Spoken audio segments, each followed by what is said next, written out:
A very good morning to our distinguished guests, esteemed panelists, respected participants, and our audience. On behalf of the Department of Community Medicine, I am honored to welcome you all to our policy-making competition and panel discussion being held as a part of the celebrations for World Breastfeeding Week 2024. This year's theme, Closing the Gap, Breastfeeding Support for All, underscores the critical importance of ensuring support for mothers in breastfeeding in all their diversity throughout their breastfeeding journeys. Today, we have gathered experts, policymakers, and passionate advocates to engage in meaningful dialogue and present innovative policy proposals aimed at supporting and promoting breastfeeding practices in the Indian context. We look forward to a day of insightful discussions, creative solutions, and collaborative efforts to advance the cause of breastfeeding globally. Thank you all for your participation and dedication to this vital issue. Let us begin our proceedings with open minds and a shared commitment to improving the health and lives of mothers and children all around the world. To start off our inauguration ceremony, I would like to invite our dignitaries to the dais. Dr. Amita Suneja Ma'am, Principal, University College of Medical Sciences and Guru Tegh Bahadur Hospital.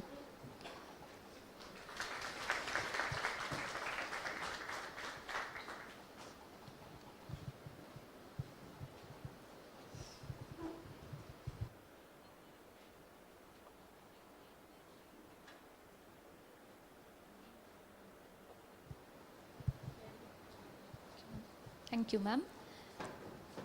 Dr. Renu Srivastav, Uttar Pradesh Technical Support Unit Coordinator and Newborn Child Health Focal Point.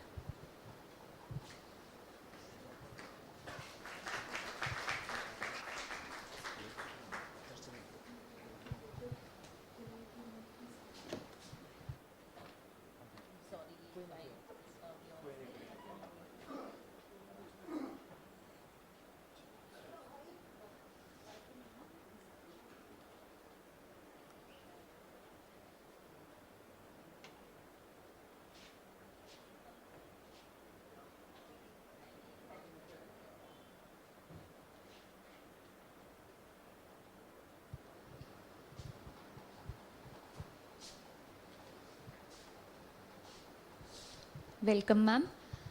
Now I would like to invite Dr. Sevanti Ghosh, Senior Technical Advisor with FHI 360 for the Asia Pacific region.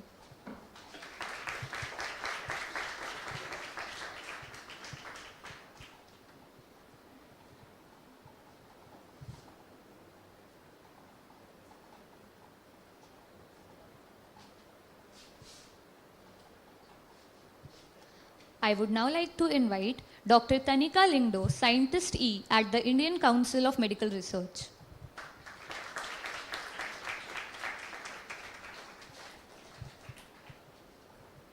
Welcome, ma'am.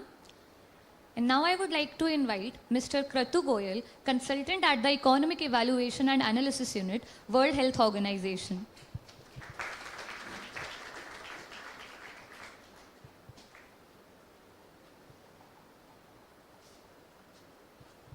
I would also like to invite Dr. Sanjeev Kumar Bhasan, Professor and Head of Department, Community Medicine, to also grace the dais.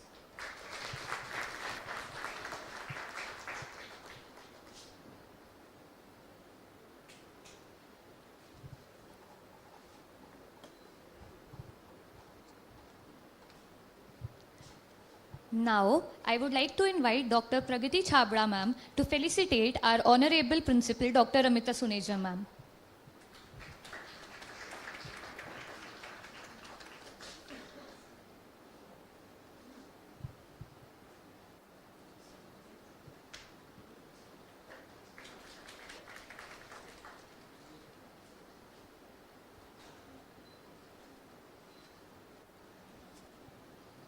Thank you, ma'am. Now I would like to invite Dr. Madhu Kumari Upadhyay ma'am to felicitate Dr. Renu Srivastava ma'am.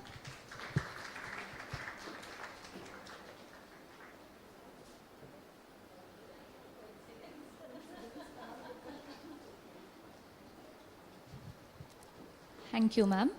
Now I would like to invite Dr. Somdatta Patra ma'am to felicitate Dr. Sebanti Ghosh ma'am.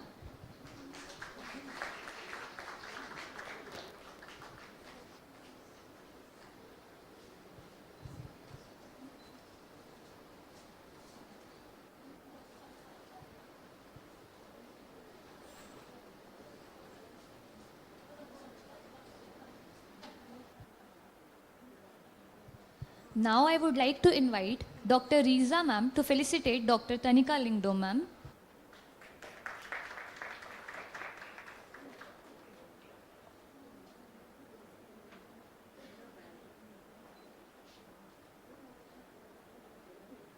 Thank you ma'am.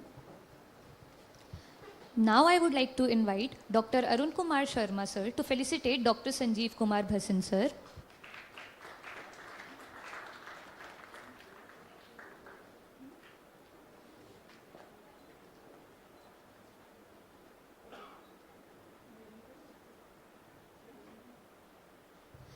Now I would like to invite Dr. Aparna ma'am to felicitate Mr. Kratu Goyal sir.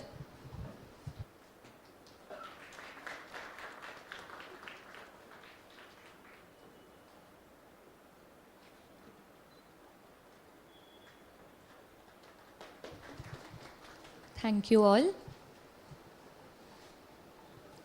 Now I would like to invite our Professor Sanjeev Kumar Bhasin sir, the Head of Department of Community Medicine, University College of Medical Sciences and Guru Tegh Bahadur Hospital to present the inaugural address for the event. Thank you sir for your kind words. Please grace the podium.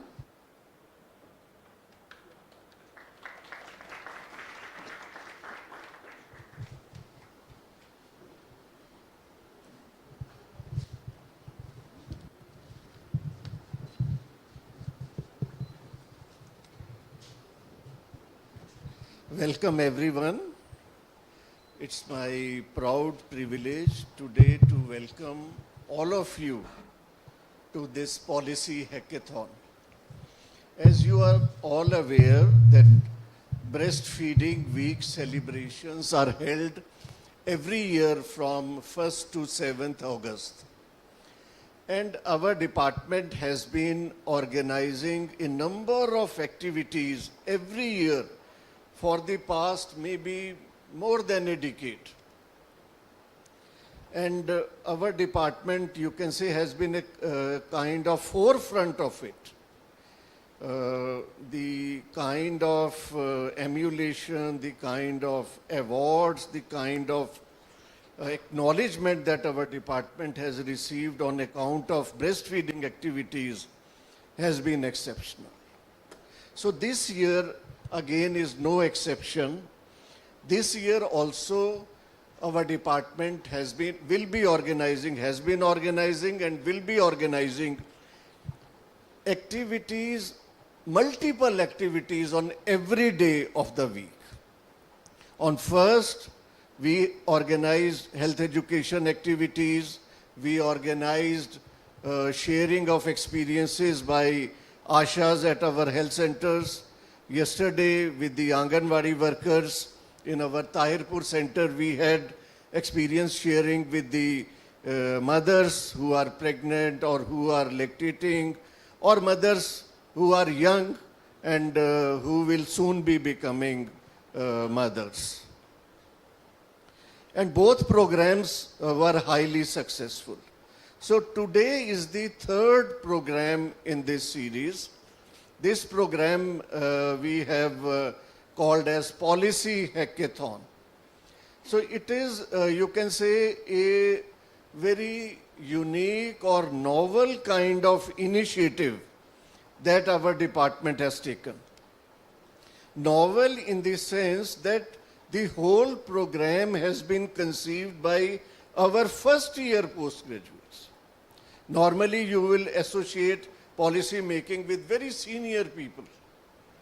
And our participants are also very young.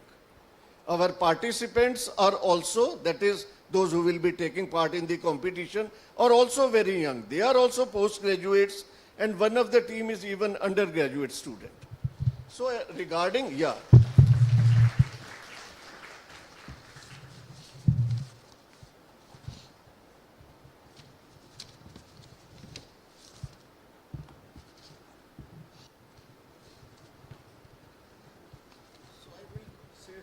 words about today's policy making hackathon. So as I said, it was conceived by our first year postgraduate student. It is designed to be an inclusive competition open to all undergraduate and postgraduate students across various streams. The response has been overwhelming with numerous entries submitted. After careful consideration, we have selected the top 6 entries, and the teams responsible for these outstanding proposals have been invited to compete in today's event. We are excited to see their involvement, their ideas, and how they tackle the challenges presented to them. I, from my side and behalf of my whole department colleagues, would like to extend my heartfelt congratulations to all the participants for their hard work and dedication. To the finalists who are here today, I wish you the very best as you present your ideas. Your efforts are a testament to the bright future of policy making in our field.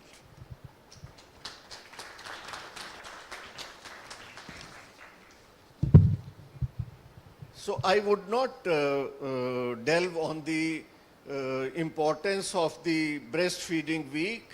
That is evident to all of you who are sitting.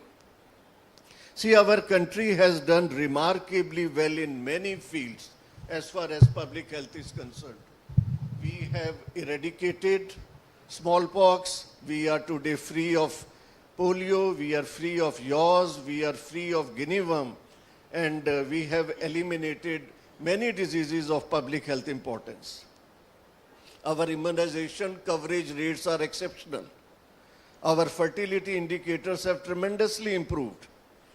But one issue that is Achilles' heel as far as public health is concerned is nutrition. Malnutrition rates in India are very dismal.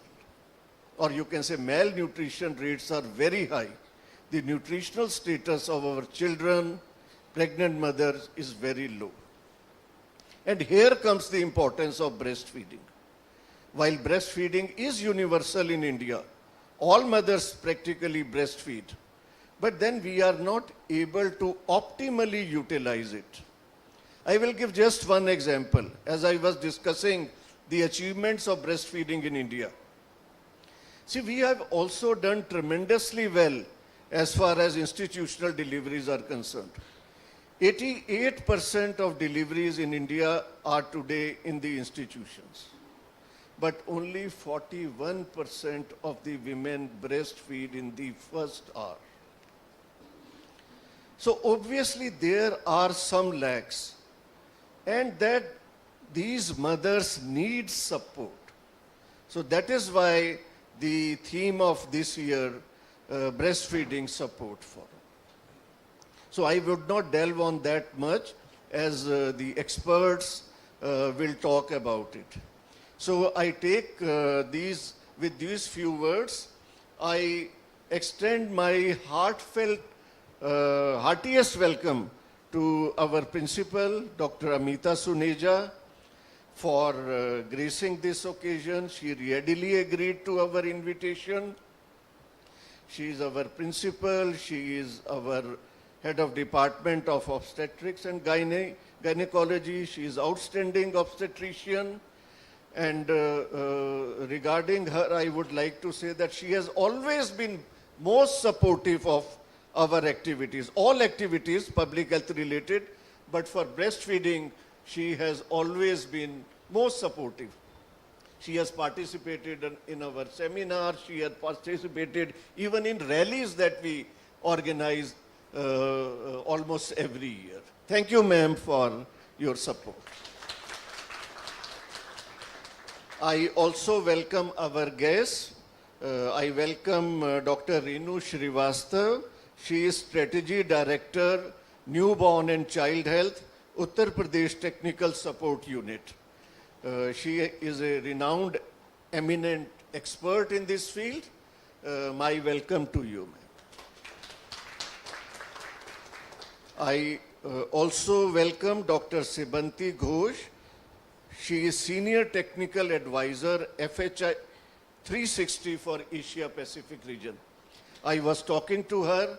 She has done huge work in breastfeeding, in newborn health, in child health, which she would be, we will get an opportunity to listen to her.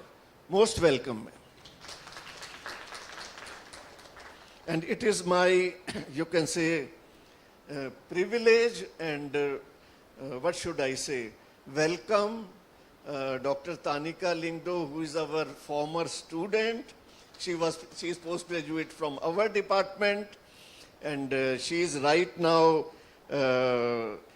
Scientist E in the division of RCH in Indian Council of Medical Research. Earlier she was in PHFI, so it's a honor and it's such a good feeling for us that she is doing such good work. Thank you and welcome Dr. Tanika. I also welcome a very young professional, Dr. Kratu Goyal. He is from the Department of Health Financing and Economics at World Health Organization in Geneva. And I was talking to him, and he has done such good work in health economics. And obviously, when you talk of policy, economics is a very important subject and an aspect. So thank you so much and welcome to today's program. I also welcome all our faculty members from the department and from other departments. I also welcome all the participants, and I also welcome our postgraduates and undergraduates. So this program, as I said, has been conceived and implemented by our postgraduate students. So with those words, I welcome you all to today's Policy Hackathon. Thank you so much.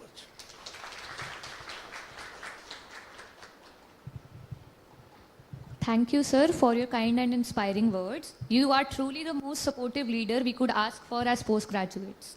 I would now like to invite Dr. Amita Suneja, ma'am, the Head of Department of Obstetrics and Gynecology and the Principal of University College of Medical Sciences in Guru Tegh Bahadur Hospital, to share some words of wisdom with us as we begin with our event. Welcome.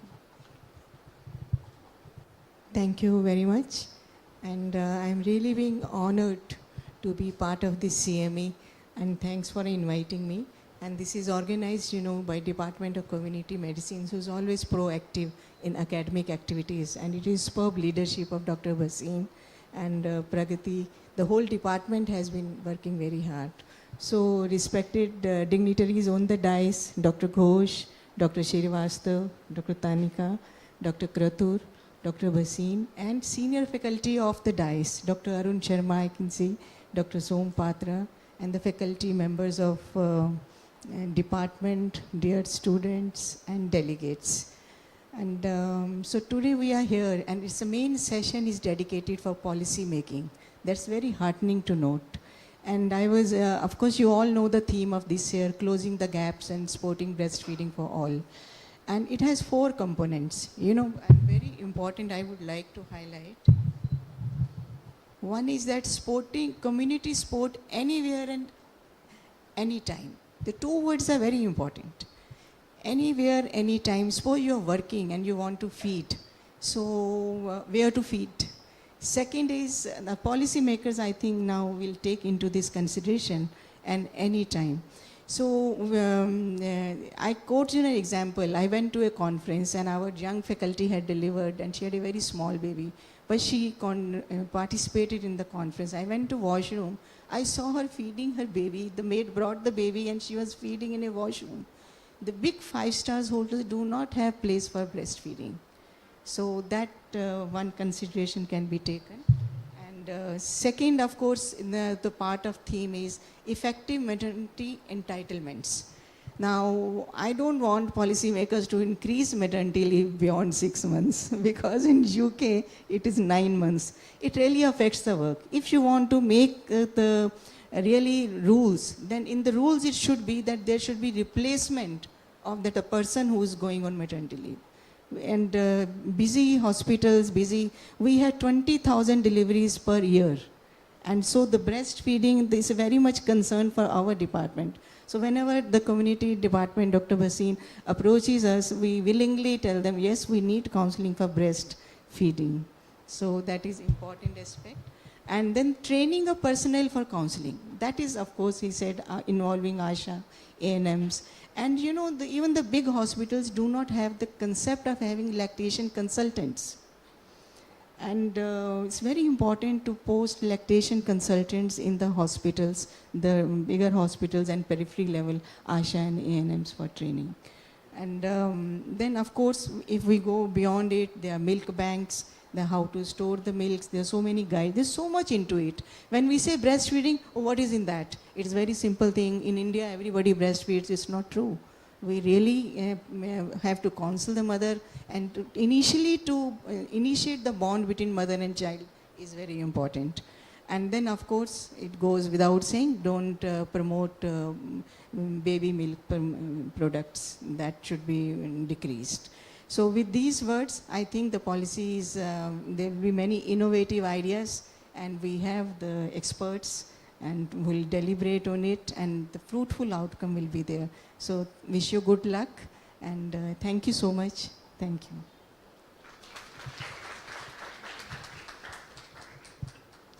Thank you for your inspiring words, ma'am. We are truly grateful to have you here support us in organizing this event.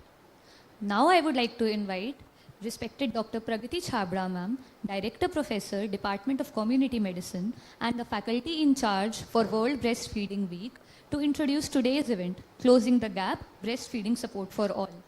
Ma'am's expertise and insights will set the stage for our deliberations today. Welcome, ma'am.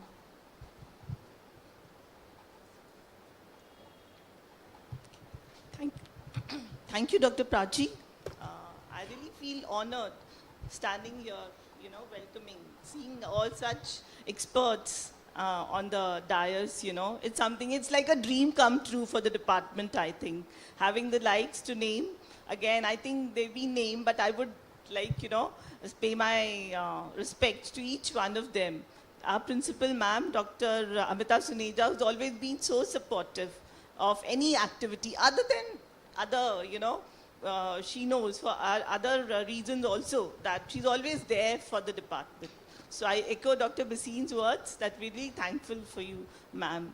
She's just taken over from a busy schedule. You've given us time for this event. And your good words, your experience words, they mean a lot. And I would like to I'm honored to have Dr. Renu Srivastav, who's an expert in the field, Dr. Sebanti Ghosh, who has I've worked with, have the honor to work with her, and she's really done a lot of work in the field. And of course, Dr. Tanika Lingo, who's gone places, our student. It's a proud moment for the department to have you here, Tanika. Yeah. And of course, last but not the least, Mr. Pratu Goel, and we really need it. It's something that we lack. We're going to be all ears of what you say. Because it's something which we all need. As Sir said, the most important, you make the world go. And of course, Sir, Dr. Bhasin has always been there. As he said it, it's a resident-led activity. It's the young who keep us going in the department. And it is under the leadership of Sir that, we are there. So that is something very nice about the department. Okay, so coming to the subject, as has been said by Sir and Ma'am, that we all know, what's breastfeeding? It's past in some places. The common man and even the doctors and the health workers who are not associated with child health feel, what's a big deal? But it is a big deal. As we see the statistics, the evidence is there. We know that it can prevent both complementary feeding, appropriate and exclusive breastfeeding, 19% of deaths. But we are still there. The rates don't show any change. So we don't have the evidence is there that it works, it is good. It is preventing so many maternal deaths, so many pneumonias and diarrheas, and even impacting on the long term. In spite of that, we are, I wouldn't say failing, but we are not doing as well as we should be doing. As Sir cited, the early initiation rate remains just a dismal 44, according to the NFHS 5, in spite of having institution deliveries at 88%. So this is the gap, and this is what the team wants to address. How do we close? There are many gaps like this. It's not that we haven't had programs. The government, we had the guidelines, and then we had the programs. It has been included, the training. It is a part of the ASHA training and other training. And we've had programs like the MA program, Mother's Absolute Affection, which actually targets that we plan to have at the delivery points. We want to have lactation experts. But somewhere down the line, we are not being to implement that. Again, EBF, the exclusive breastfeeding rate, we have seen that. It's almost about 63% in the current NFHS 5, but that is not enough, right? So this is where are we lacking? So as ma'am said, we have to reach every person. Then there are challenges, ma'am has highlighted about the working mothers. The working mothers, there is maternity leave, and I think I also agree with ma'am that beyond 6 months, it's going to be counterproductive, because then we can't help it. In the private sector also, they think again, is it viable? So like we see in our residents also, it's a 3-year tenure job of a SR. And if 6 months goes in, breastfeeding, they think. So it's very difficult. These are questions which are not, these are gray areas. And of course, to talk about the vulnerable, at least in the organized sector, they do get maternity leave. What about the ones in the unorganized sector? A poor laborer, she has to leave the child. There are no facilities at the workplace. So there are various challenges which just having policy makers would think about them, and how we can implement them is more important. Like any employer would not be so. He says, I'm not there for charity. So what is the way about? Maybe they could have flexible hours, or the other staff could be supportive. Or there's a very good example. One of my SR, she was here, and I admire. They are both working in a medical college, and there they've been allowed to take the child, And you can see the child bloom. But that is, I think, the ideal. That would be, of course, we can't have it practical, but there's something which I really admire. The child is developmentally also doing so well, because she's being brought. So, but of course, that is asking for the moon, but there could be something like this also. So at least we could have little things, like as ma'am said, area for the woman to, we say it's easy, you express your milk. Where does she express the breast milk? How long? If they're long hours, where does she keep the milk? So there are practical problems even in good organizations, and we've not been able to solve. Then, of course, there are other problems. Of course, yeah, something very dear to my heart is there was a full series on the Lancet about the commercial milk formula. It is like an exodus. Like the poor mother's milk has become something very simple. The marketing they are undertaking is enormous. They're talking of specialized foods. This will calm your baby. This is for the, and on the social media, where we have the IMS Act. You're all familiar. We have the IMS Act against this. But it doesn't seem to be working. In spite of that, every other woman is feeding the dabba. And there's specialized milk. You look at the ads. They're so attractive. They will make your child sleep. So they have put it above the breast milk. So how do we fight that? Just by saying breast is bad doesn't work. So they know where to strike. And this is the actual problem I would like, to come up. And again, the poor lady, every parent wants to do well for the child. So I will afford that dabba, though I will dilute it. So this is all being very counterproductive to our breastfeeding. That shows. So these are the problems which we have to tackle. There's a beautiful posters which say it will soothe the child. It's gentle. So I think the marketing is a big force. I would say that we all have to. Even now, it's very sad that in the private sector, we did with Dr. Sebanti, we had we had gone to the private doctors, and there it was so rampant that the dabba is being written. So I think one thing I would like to mention that, as Sir said, it is not just our department. The University College of Medical Sciences and GTB Hospital has a legacy. We had stalwarts, when the movement started. Our institution is one where we've been having this IYCF counseling, and it is being done. Even as we said, every student, every nursing student is being trained. Extra care has been taken with all the departments concerned, be it pediatrics, gynae, and community medicine, where we are trying. Because even doctors are not aware. So we are trying to do our bit. We have a few theses on breastfeeding, like, related topics, so that it remains alive. But nowadays I hear, like, as Sir said, nutrition is something neglected. They want to go in for other fields, leaving something which is so important to the nature, right? To the market forces to take in. So I think Sir has already highlighted just a word about the week. We had a very good, right? We are targeting the community. Like Sir said, we had this Shabdo Se portion, where the mothers were made to talk. They were those role models, like something like the positive deviance approach. They were, made as role model, because she will not understand my health talk or the talk of a resident. She'll be more willing to talk to her peers, to listen more to them. So that was something which has been done in all our, we've had 2 sessions in the urban areas, as Sir said, and also one in the rural area. And then today's hackathon, of course, it is something new to me also, frankly, and I'm very happy that we've got entries and we're going to have a meaningful presentation and the panel. And of course, we are also having an online talk with the ashas and the field workers. And on the last day, we'll be having the quiz for the undergraduate. So let's hope that we continue a little bit for this cause and make it work. Thank you.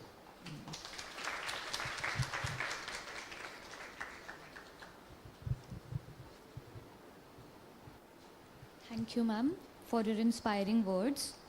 They have truly set the tone for an engaging discussion.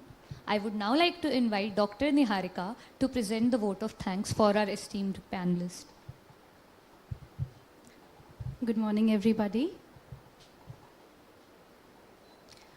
As we conclude the inauguration ceremony for today, I stand before you to express our heartfelt gratitude. This gathering, organized by the Department of Community Medicine at UCMS, marks the beginning of what promises to be an enlightening policy-making competition and panel discussion. First and foremost, I extend my sincere thanks to our principal, Dr. Amita Suneja ma'am. Your presence here, despite your numerous responsibilities, underscores the importance of this event and inspires us all. I would like to take this opportunity to thank our esteemed judges and panelists for today, Dr. Renu Srivastav, ma'am, Dr. Sebanti Ghosh ma'am, Dr. Tanika Lingdo ma'am, and Mr. Kratu Goyal sir. We are very grateful to you, and we are very eager to hear and gain from your wisdom. I would like to express my deep appreciation to Dr. Sanjeev Kumar Bhasin sir, our HOD. Sir, your visionary leadership continues to motivate us all and explore new frontiers in community medicine. A special note of thanks goes to Dr. Prakriti Chabra ma'am, the faculty in charge for World Breastfeeding Week. Ma'am, your dedication to this cause and meticulous planning have set the stage for what we anticipate will be a highly productive event.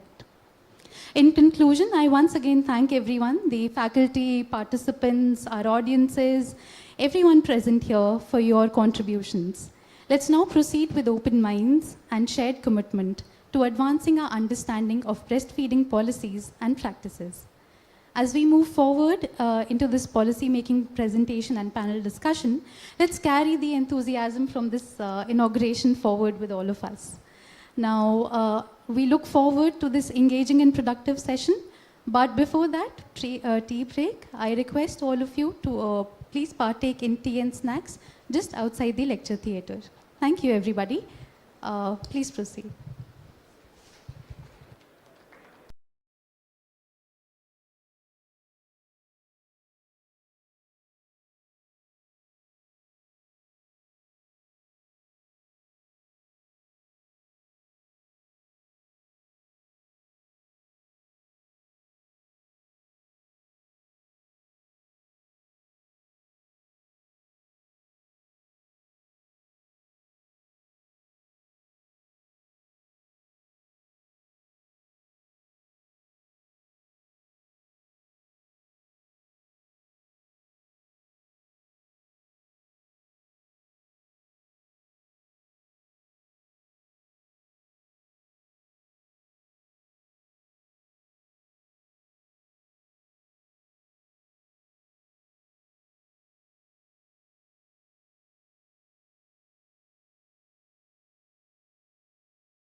Thank you all. We will now begin with our policy presentation. Before starting, I would like to reiterate the policy presentation guidelines.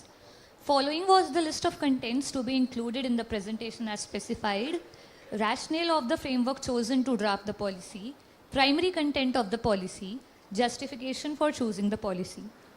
The list of the points to be followed regarding formatting were: number of slides recommended were 10, number of slides in each subtopic was left to the discretion of the participants, no review of literature was to be added, plagiarism was strictly against the rules. Any plagiarism will result in deduction of marks. The points mentioned in the presentation have to be specific and crisp. I would also like to share the basis for scoring of the participants. The participants were initially given a score out of 50 marks by our faculty based on their submitted written policy proposals. Now, the teams will again be scored out of 50 by our esteemed panelists on the basis of content of the presentation, oration, the quality of audiovisual presentation, and answers to questions. Hence, the final score for each team will be out of 100. I would now like to invite our first team to present their policy, titled The Unseen Struggle, Breastfeeding Support for Women in the Informal Sector.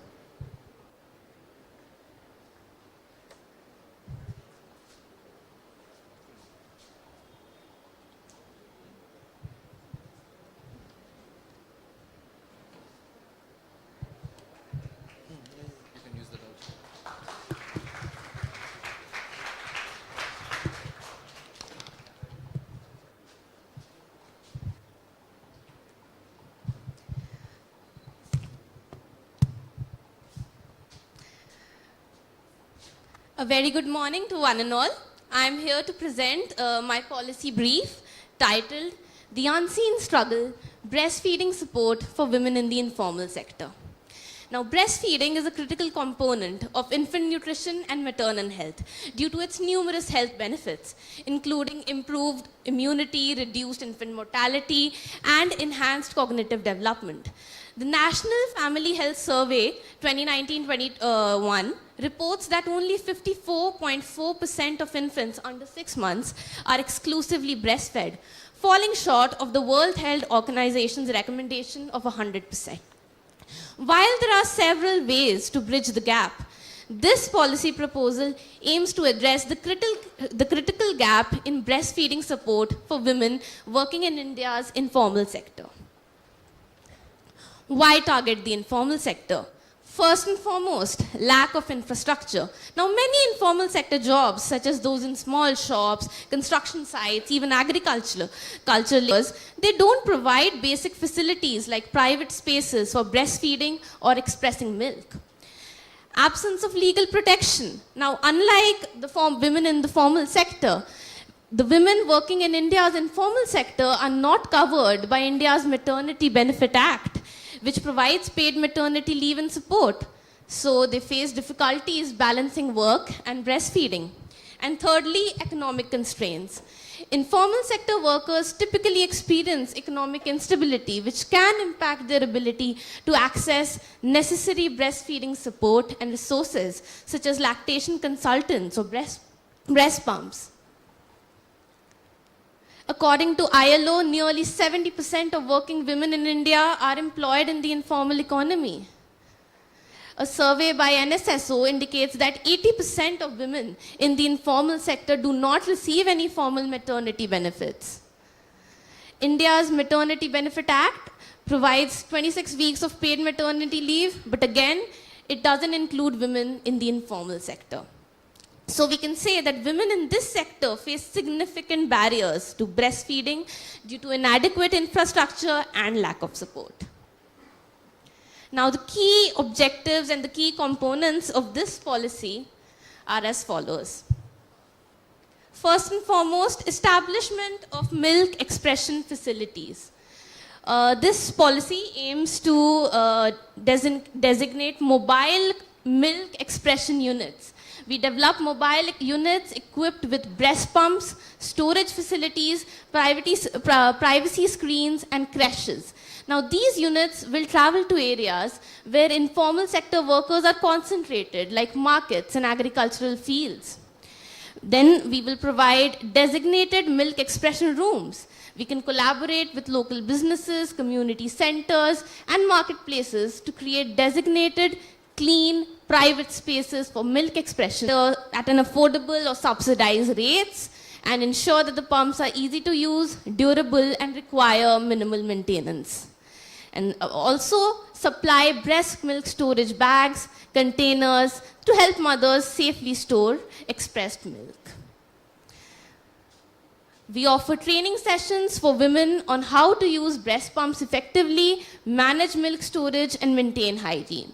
Provide access to lactation consultants and support services to assist women with any challenges related to milk expression and breastfeeding. And of course, integration with existing services is essential. We partner with local health centers and NGOs to integrate milk expression facilities into existing health programs. We engage community leaders and local organizations to raise awareness and support for the use of milk expression facilities. Coming to the implementation strategy,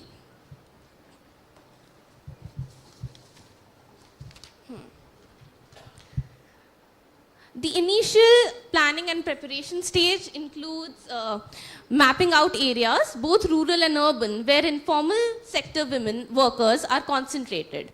We conduct surveys to identify specific needs and preferences regarding milk expression facilities.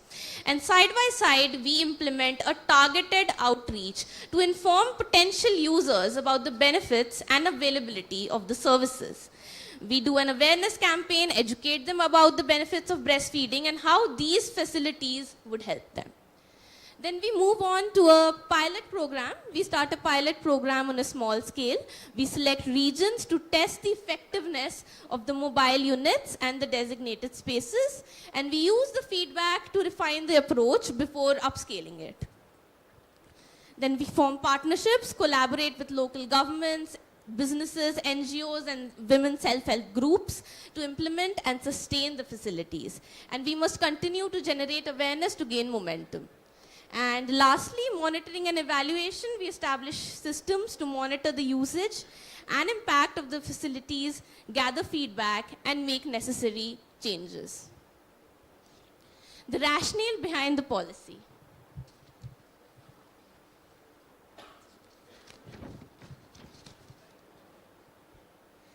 First and foremost, it addresses practical barriers such as lack of facilities and time constraints. Now, many women in the informal sector lack access to private and clean spaces for milk expression, and mobile units and portable pumps cater to the irregular working schedules of informal sector workers, making it convenient. Secondly, it promotes continued breastfeeding. It supports exclusive breastfeeding, providing facilities and resources, ensures that mother can maintain exclusive breastfeeding, and it reduces reliance on formula. Now, access to milk expression facilities helps prevent the early introduction of formula due to lack of breastfeeding opportunities. Encourages workforce participation by providing workplace support. By providing these facilities, the informal sector workers are better supported in balancing work and breastfeeding, and it potentially reduces absenteeism. And of course, it has an economic impact. Supporting breastfeeding in this manner can lead to healthier infants and reduced healthcare costs, benefiting both families and the economy. And it enhances equity by addressing disparities. This policy targets informal sector workers who often have less access to breastfeeding support compared to those in formal employment. It aims to bridge this gap and provide equitable support for all working mothers. So in conclusion, the milk expression facilities address a critical gap in supporting working women in the informal sector. By providing dedicated spaces and resources for milk expression and storage, this policy not only facilitates continued breastfeeding, it also promotes maternal and infant health, which is essential for fostering the well-being of future generations. Thank you.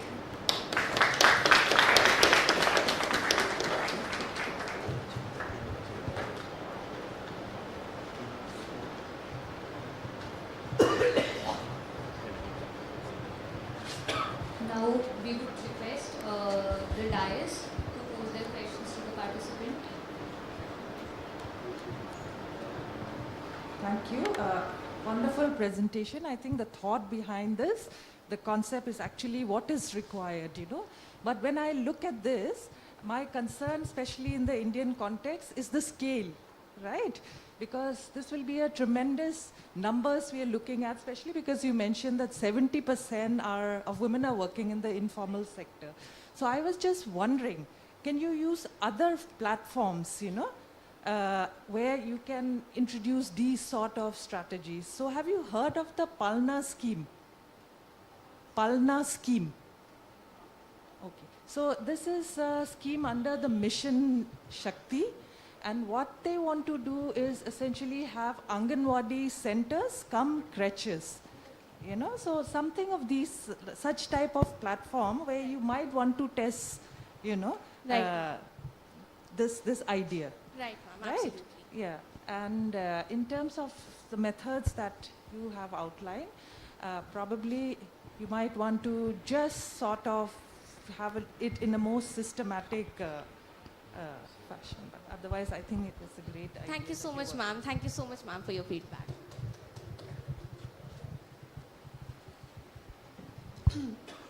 First of all, a very good presentation, Thank you, ma'am. and echoing what just now Dr. Tarika mentioned, you know, the concept is really commendable that you have worked on this concept, because it's an issue that as a country, and not just as a country, if you look globally, you will see the proportion of countries who actually support women with maternity benefits, paid maternity leave as per ILO standards is a minimal proportion of the countries. But I had a few questions at the operational level. Right, You were talking about a mobile unit. Right, ma'am. And you are also talking about a facility for milk expression or breastfeeding being created at the site. So this, I think, needs a bit of clarity when you want to translate your policy concept into action on ground. Because if you look at the sites where informal sector women are concentrated, maybe road construction for an example, it would be important to have a on-site facility. Right, ma'am, right. And it is not just only helping to express breast milk, that privacy, that space is also for helping them to breastfeed. Right, ma'am, So absolutely. it's not just only a milk expression and storing it, because then you are thinking that someone else as a caregiver is feeding. But it comes along in with women allowed the break Yes, and ma'am. able to breastfeed there. Yes, ma'am, yes, ma'am. So I absolutely. think if you can work around that bit, Right, ma'am. because mobile units versus whether at the workplace you have a dedicated space Right, ma'am. using a local infrastructure, Right. which you have touched upon. Yes, ma'am. And she made a good point about whether there is a nearest Anganwadi center Yes, ma'am. which is coming up with a creche facility. And in a mobile unit, a creche, I am not clear about that. Okay. If you have a facility at the workplace Right. where you can have your child Right, coming ma'am. over with another support person, it becomes kind of a makeshift creche. Right. You are allowed breaks Yes, ma'am. to go and breastfeed Right. as well as express your milk. So if Right. you can work around that, I think that makes much of a sense. And you need to look at the, you know, when you consider scaling up after pilot, we'll have to leverage existing policies in the informal sector Yes, ma'am, definitely. and facilities. Right. And I think there is a much of a focus on using of breast pump. I don't know the reason, but even without breast pump, Right, ma'am. I think breast milk expression can be done.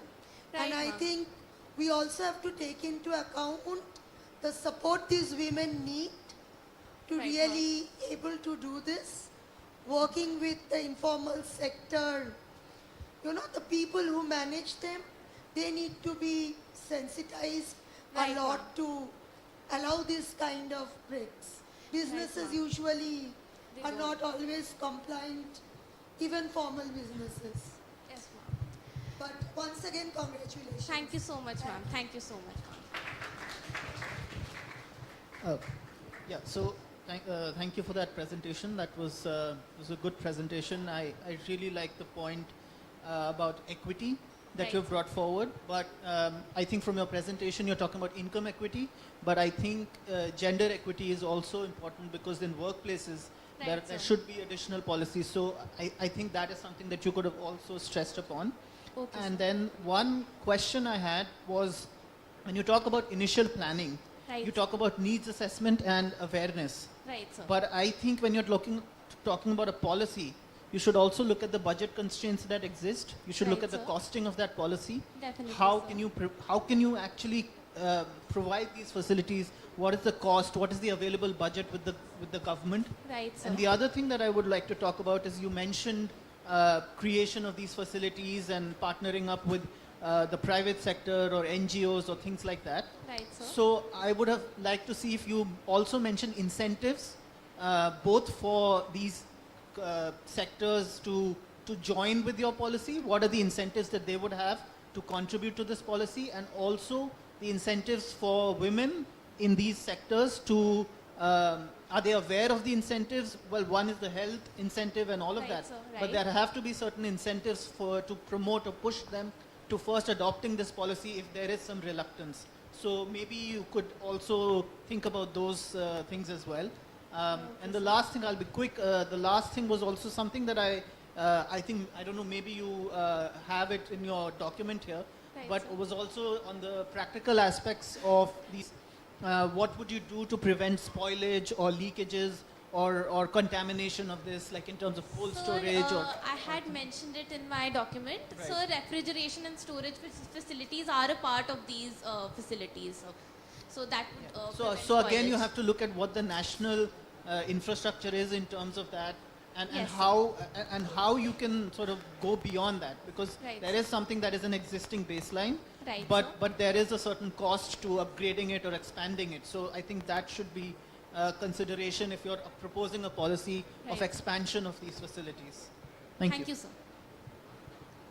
First of all, You know, these are things that we can leverage to bring in fresh insights and strengthen current policy. And once again, congratulations. Thank you so much. You deserve another round of applause. I would like to invite team number 2 to present their policy, माँ का प्यार सबसे खुददार.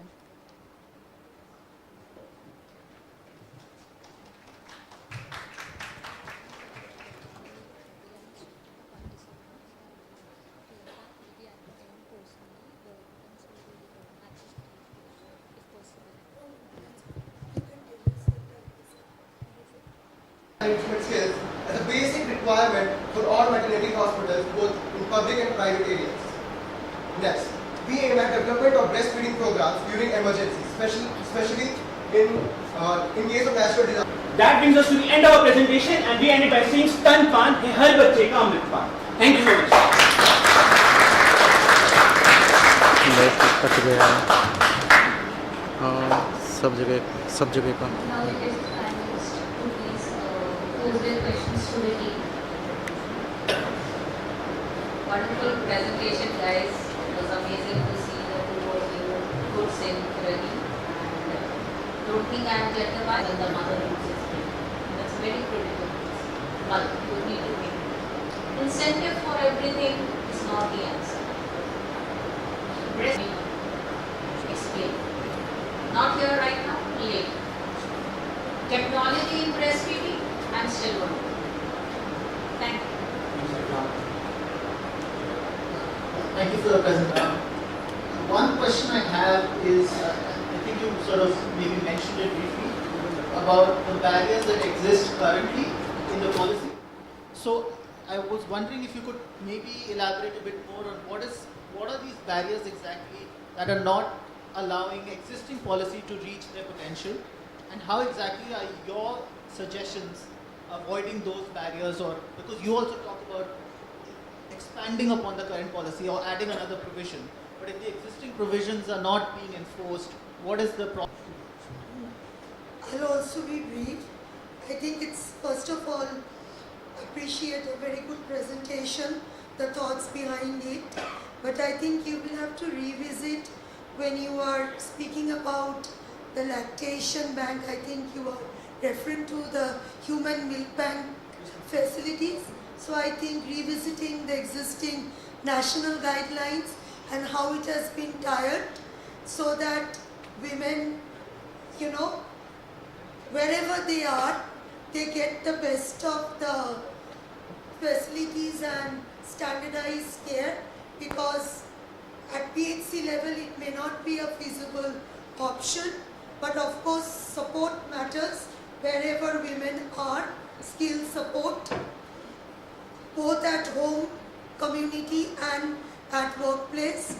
I think you will also have to revisit the recommendation related to maternity leave, because in formal sector there is already a provision of paid childcare leave for 2 years. So when you talk about and you make a very good point around paternity leave, but maybe you can further strengthen that point, which is absolutely necessary. The childcare leave policy, when you were talking about that, you were looking into it. We got to know that most of the mothers prioritize that leave for 12 boards or 10 boards, right? Not for the exclusive breastfeeding. That is why we still aim for this despite knowing that. And lactation management, lactation ban is one of the core for us. For that, we are following a hub and spike model. Like PHC will acting as a hub, but that will be connected by ASA workers to the peripheries. So ASA workers will be dealing with the transport of the breast milk from PHC to them. My dear son, don't overload the Asha with something which she's an activist, she's a counselor, there is already a government guideline. So read the comprehensive lactation management center guidelines. There is a setup, and also there is a maternity leave 6 months to ensure EBF, EIBF and EBF. Exclusive and early initiation. 6 months. Childcare leave is for other things. That is up to 2 years, because IYCF guideline says 2 years. So your document, I was just looking at it, you have beautifully, in fact I wanted to see that aspect, that how you have actually looked into the gaps. We are basically looking into the policy gaps. Okay, so this is the policy, this is not happening, this is not practical. So how do I make a new policy? Okay, thank you.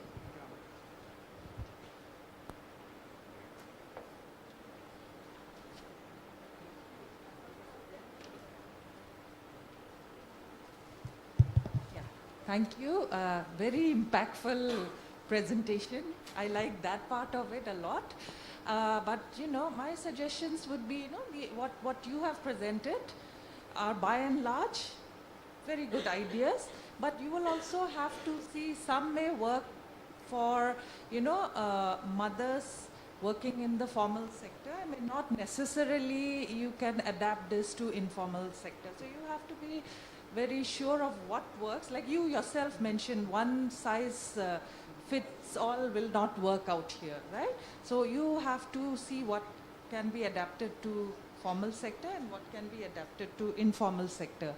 Somewhere you also made a mention of, the breastfeeding program during emergency, right? You'll have to think through that. It's not as easy as it seems, because, we're talking about the why not thing. Now, where do you establish all of this in an area which has just experienced a disaster? So this needs thinking through.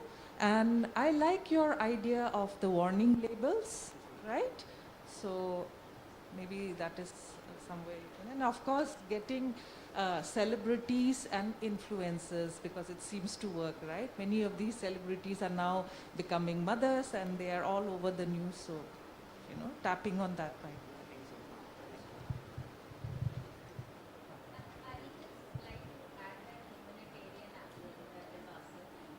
So there are a lot of guidelines how feeding and nutrition is to be done.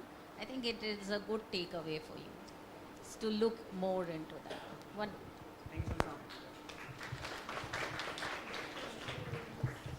We will take one question from the audience also.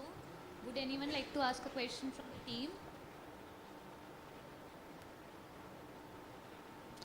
Okay. If there are no questions, we will move on. Now I would like to invite the third team to present their policy.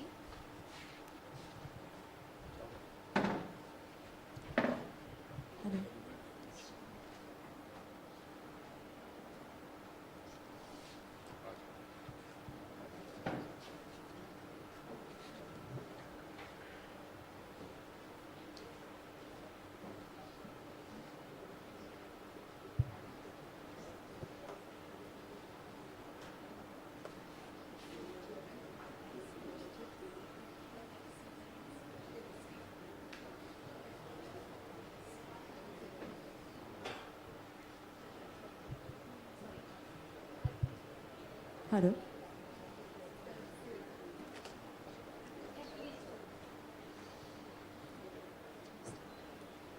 Respected dignitaries and one and all present here, we are Team 3 and we'd like to present our policy, Daima on Wheels. The NFHS 5 and the World's Breastfeeding Trend Initiative revealed the Achilles heel in the Indian public health scenario, which is poor performance in exclusive breastfeeding. Despite laws and policies like the Maternity Benefits Act and even the Unorganized Workers Social Security Act, 3 out of 5 infants have threatened malnourishment, morbidity and mortality. The reason? Most laws protect and incentivize women in the formal sector of work. With an unstable income and little to no social security benefits, over 90% of the Indian female workforce, which is in the unorganized work sector, are left with no choice but to rejoin within a few months postpartum and abandon exclusive breastfeeding. And if need be, also spend a whopping 19.5% of their income on the heinous and legally banned formula milk. In our policy, after an exhaustive review of literature, we have come up with a number of solutions, the best suited of which, in our opinion, to the Indian scenario was Daima on Wheels, a mobile breastfeeding, expressing and transportation unit. We drew inspiration from buses that have a fixed circuit every day, routinely, to ensure that every mobile unit registered with their nearest PHC has one. So allow us to walk you through how this is proposed to work. When a mother is registered at the PHC as a part of her antenatal care, there will be digital recording of her demographic details, contact information, etc. And they will be asked to tell their address of work and to notify the PHC workers as to when they intend to resume their work. Counseling regarding exclusive breastfeeding, its benefits, and also about our services will be provided. The pros and cons shall be discussed. After this, once the data is uploaded to a cloud, the locations shall be traced via an app, via GPS. So once the mother resumes work, there are a few options. If the mother is located in a fixed locality, a constant location is selected closest to them and they can go ahead to the particular unit. However, like for most mothers in the informal sector of work, they are working in multiple locations. There's no fixed location of their work, is why their updated location shall be tracked and they shall be guided via an app, via the app to the nearest mobile unit. However, for mothers without a smartphone, there are provisions for them as well. Calling shall be done by the specialized separate lactation consultants and workers that will be present in the unit, so that they can confirm their nearest location and guide them accordingly. So the mobile units are intended to travel for a 3 hour, like every 3 hours around the circuit that is assigned from 9 a.m. to 7 p.m. because we've done our review of literature, and in that, once every 3 hours is an average time at which a mother's breasts get engorged and they wish to express milk. So if they have their babies at home, they can use the mobile unit to express their breast milk, store it in sterile containers, which can be as simple as ice boxes, which are circulating even the most rural parts of India. And after they are stored, they can be transported to the residential address, and the healthcare workers can engage with the caretakers and help them feed, preferably through the Vati Chammach method. However, if they have the privilege of carrying their babies to work, they can express or breastfeed their babies in the van itself because it provides the necessary privacy and is thus very helpful. Alright, so moving on to the implementation of this entire elaborate plan that we have. So first of all, we start off with the pilot program. So the pilot program involves partnerships, awareness, and staffing and procurement. So like Dr. Chabra had mentioned during her speech as well, that awareness and undoing the damage that has been done by the marketing of powdered milk, we have to reverse that, right? So that is how we carry out forward. So in our budget, we have specifically assigned around 16 lakhs to the awareness program. So we do that via social media, local radio, community gatherings, and printed materials. Followed by that, staffing inside the van itself, we have 3 female nurses and a driver so that they can effectively help every single mother who comes in. And partnerships, we propose a public and a private partnership to to maximize our reach. And when it comes to the actual costs, there'll be a van. So refurbished vans, ice boxes, equipments, and breast pumps and milk bottles, all of them, approximately the initial cost, one-time cost comes around to 40 lakhs. And recurring costs, that is cleaning equipment, towels, breast pumps, and other stuff like the mobile vans, fuel and maintenance, approximately comes out to 3 lakhs per month.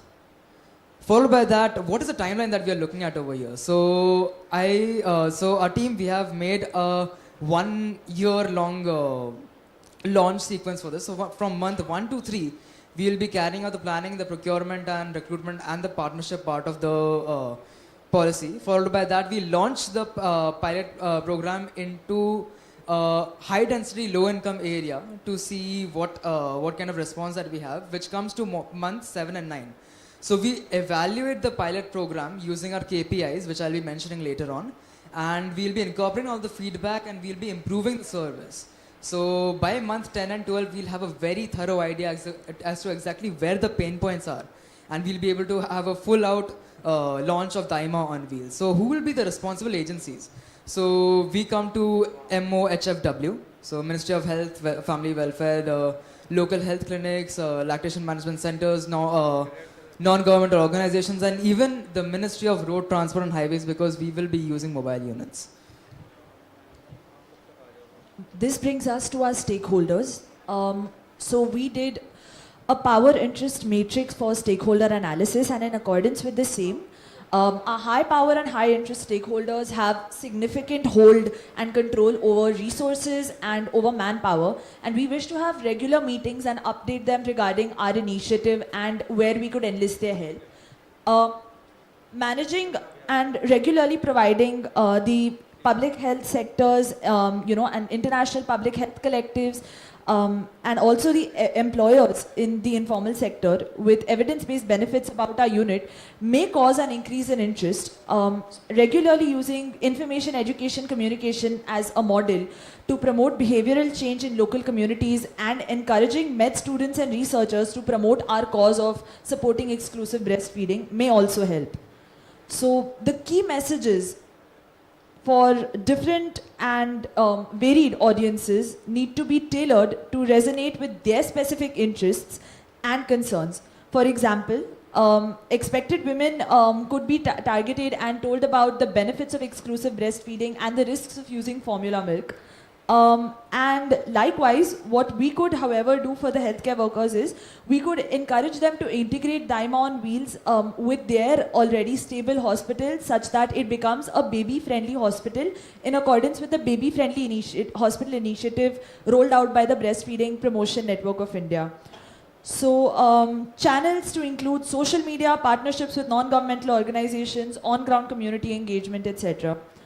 So implementation of our policy may bring up several potential barriers. For example, with regards to logistics, we intend to combat that with ensuring robust maintenance of the units and a contingency plan in case of emergencies, is why we will have to involve the Ministry of Roadways, etc.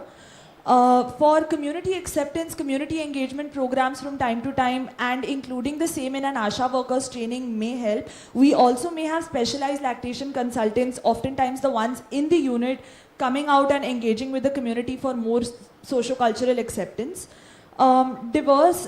For funding, we could use a diverse number of sectors like government grants, public-private partnerships, maybe for their corporate social responsibilities, and also with non-governmental organizations chipping in.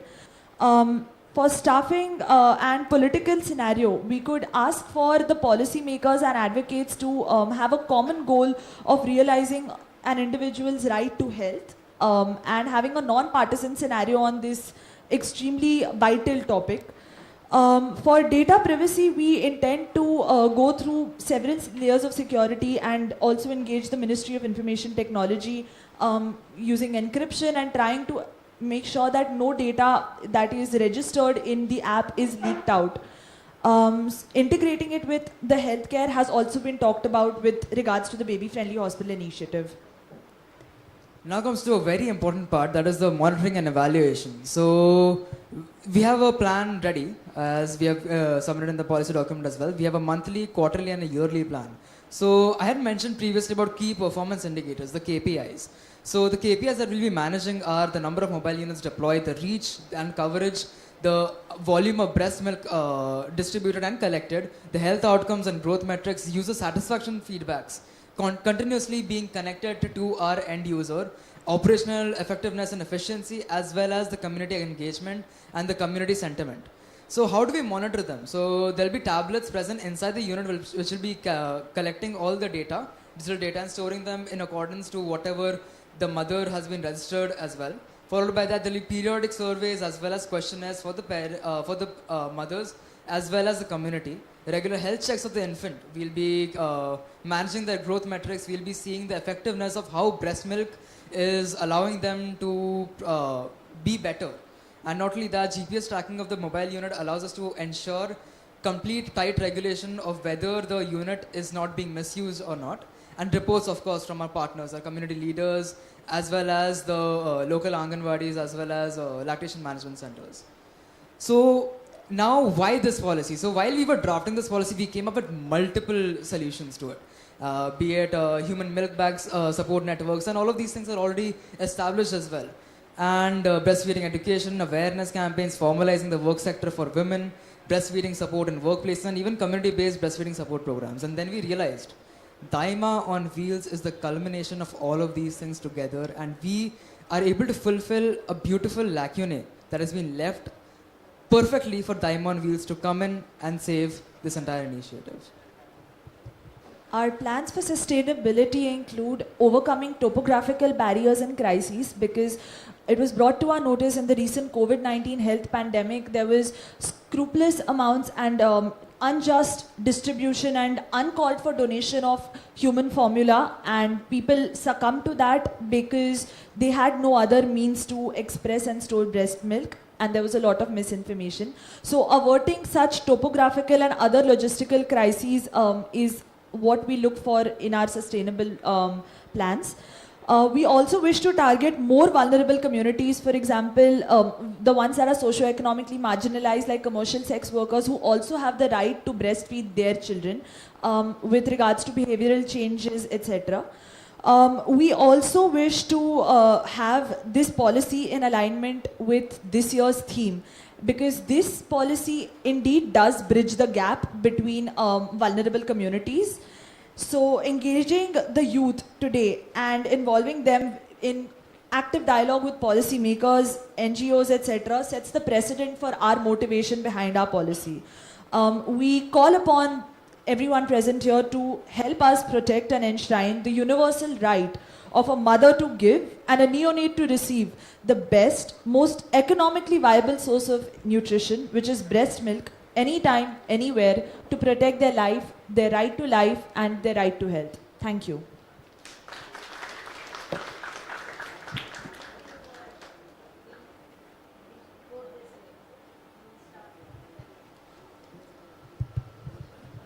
Thank you.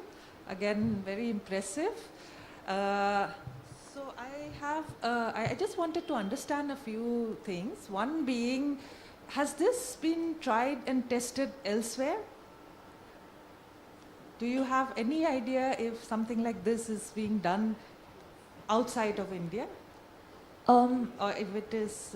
There was a US project which we don't remember, but it was actually, we remember how it looked. It was a van with a milk bottle on top of it.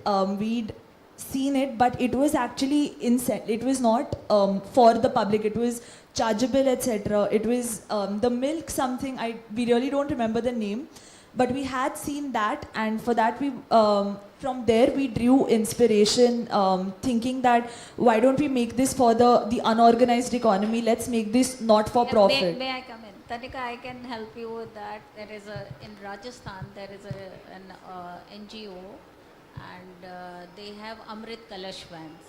So they have a huge network and a huge system wherein they collect, and they have vans, and they are supporting the Rajasthan government, and they are really doing a wonderful job. Yeah. Hello. Because I think my concern was, this is just a pilot. If you have to scale this up, Yes. The cost implications. Absolutely, yes. Right? I understand would be that. very huge. And if I may, ma'am, addressing your concern as well. So this van itself. Yes. Okay. Yeah, All right. Just yes. All right. And I'll show my concern. All right. Okay.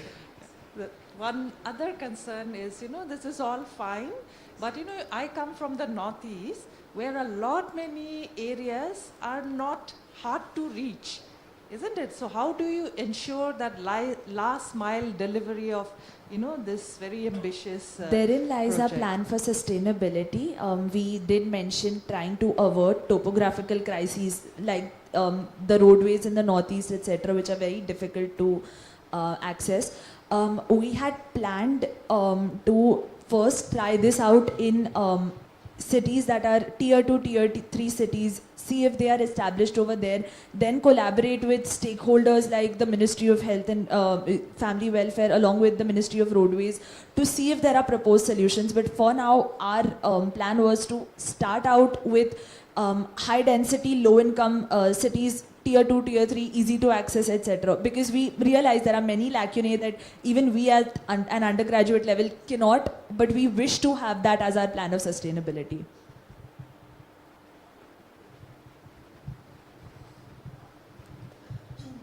First of all, a very well-made, impressive presentation, but undoubtedly ambitious.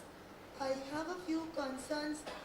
How do you think, who would be the people who are running this, the staff for this van?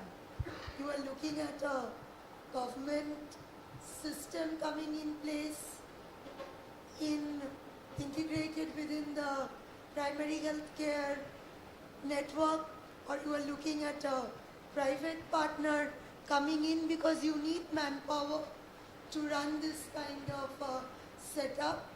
Then when you talk about the geography, of course, hard to reach geographical areas, there are hard to reach populations also.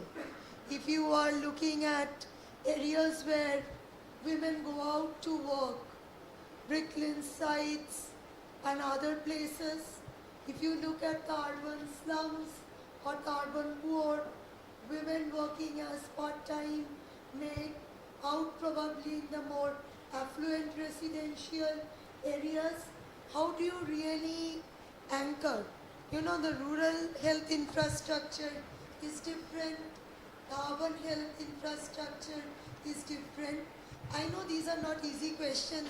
Maybe we also don't have all the answers, but since you are bringing in fresh insights or a new kind of thinking into what can be done, so these are some areas where I think we need to think through. But I like your way of saying that you are trying to position it within the current program landscape and anchor it within that and have some value addition so that we reach out to those who are not getting the services like the informal sector. And you mentioned a vulnerable group who are not even thought of, the commercial sex worker women. So I really commend that. But you know, we have to think through how this thing can be operationalized on ground. You know, this going to the mother, back to her home, or a mother who is bringing the child. So I'll stop here. You don't need to answer all of it. No. Okay, so how about this? I'll answer I'll answer the first part of it. You answer the second part. Okay. So the first part of it was your concern about the public and private thing. So I say, like I mentioned over here in the PPT as well, public-private partnership, both of them. We don't need to just isolate ourselves to just one sector of the entire economy, right? Because India is a mixed economy in the first place. We have both public as well as private sectors who play a very dominant role when it comes to the economy. So that is where we come in by, we say that both public and private sectors collaborate together to have a beautiful output. And not only that, staff will be enrolled inside the van. Like I said, 3 nurses as well as a driver who will be constantly present inside the mobile unit to be able to assist them. And second part of the question? Adding to what my colleague has to say, the only key concern for us not going fully private is that it may try to become for profit. We're a socialist nation. We want for universal health coverage to occur, is why we wanted for the government to allocate funds, but given our current rolled out budget with the slashed healthcare margins, we understand that that's not possible, is why we'd call upon public-private partnerships to occur. If not possible, secondly, reaching out to communities, we had thought of making a route, like our entire approach for logistics was very circuit based. So every 3 hours, the bus would halt at certain stops, the unit would halt at certain stops, and the women would have to come over there. We understand that it is a little difficult at first, but we know that with behavioral change and with enforcing as to how valuable these insights are, we're sure that it will attract women from all sectors of work to gather round over there.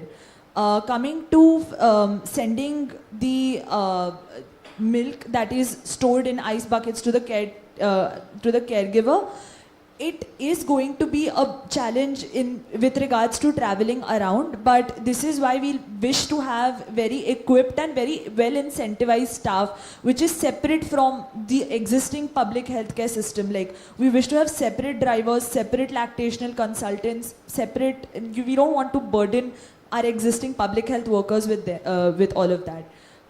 So yes, these are our insights. We hope that's sufficient. That's very good way of responding, and I never meant that you would look at only one sector.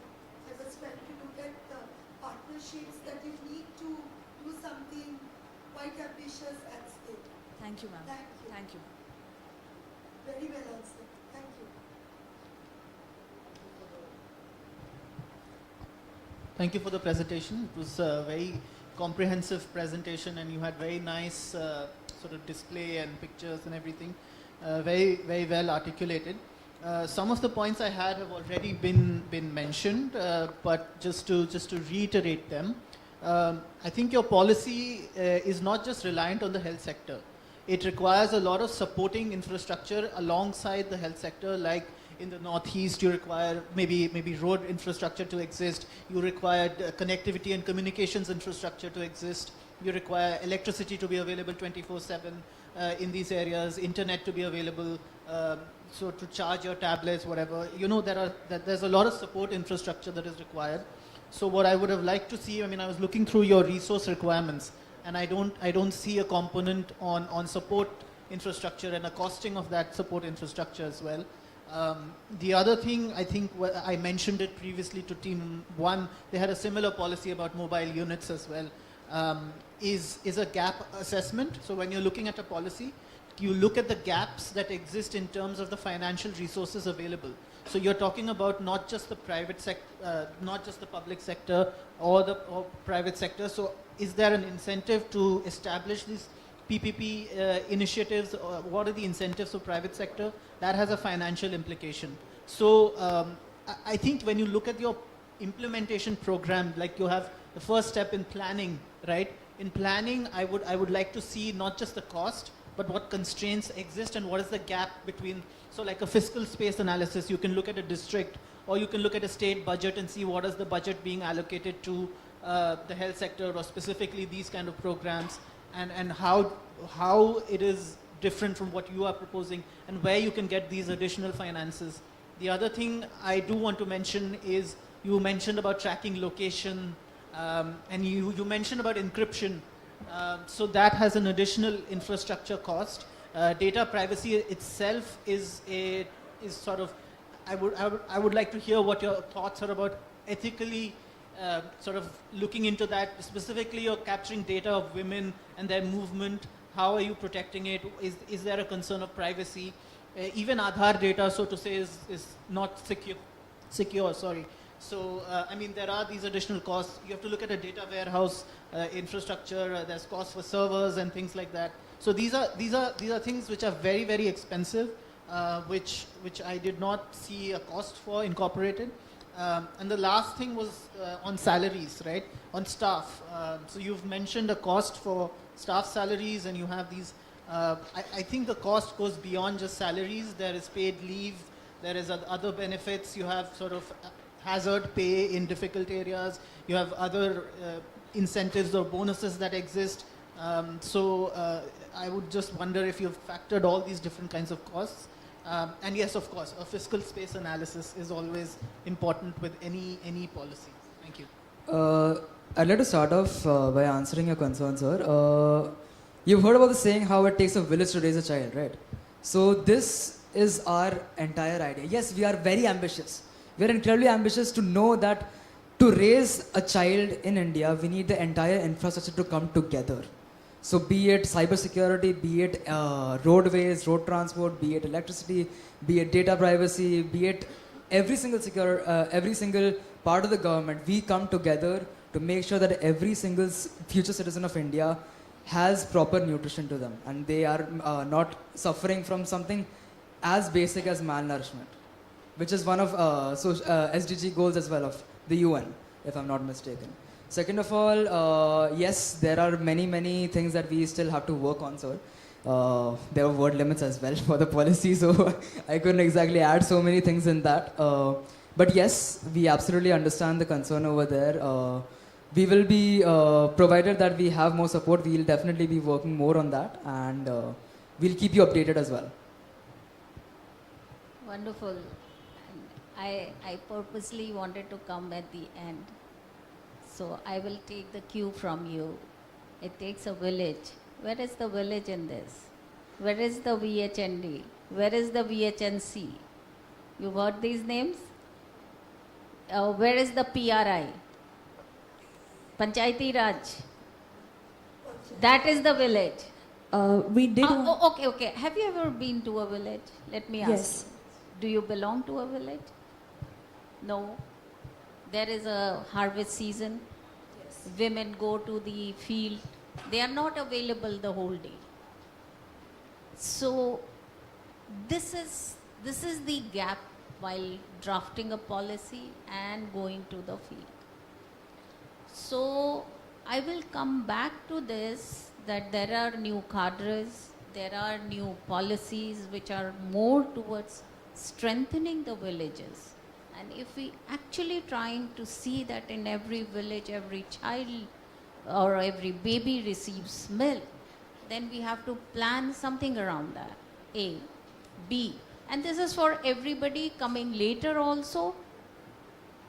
Ensuring breast milk to every baby doesn't start when the baby is born. The breastfeeding counseling, the day you start thinking about the baby, it should start from then. It starts from then and then it happens. I didn't ask for this slide, but since you have opened this slide, my another point was, again go back and see, there is an RCH2 module. You all are aware, there is a village health diary. And now there are different state models where there is every mother, every beneficiary is linked. Why you need a parallel data? Okay? So you need to go back.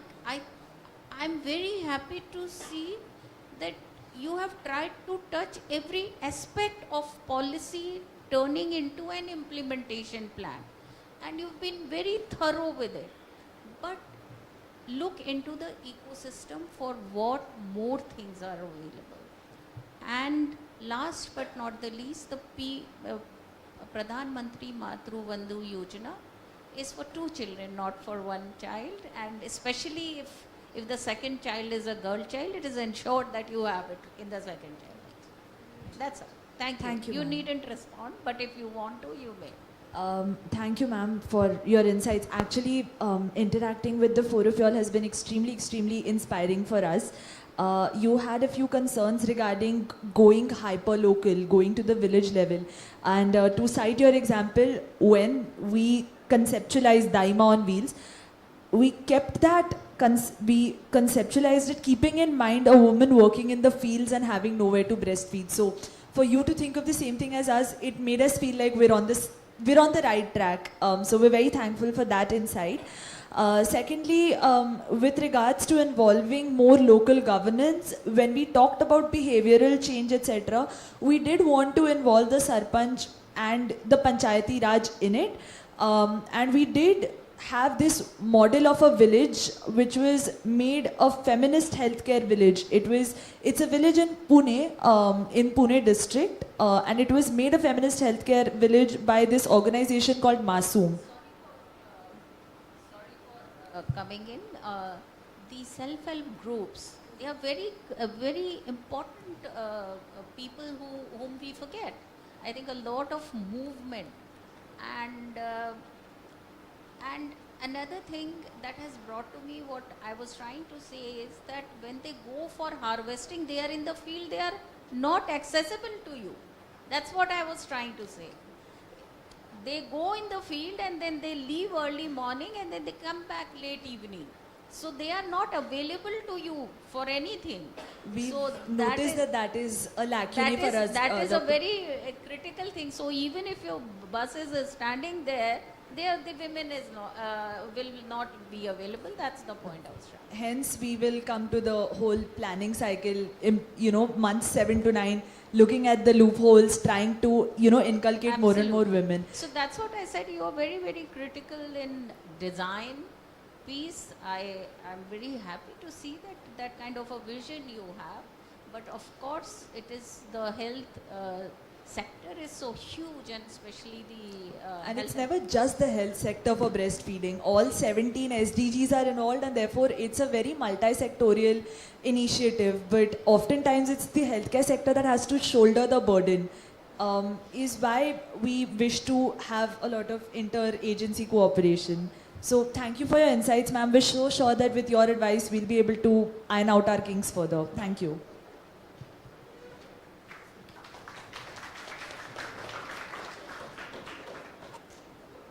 Do we have any questions from the audience?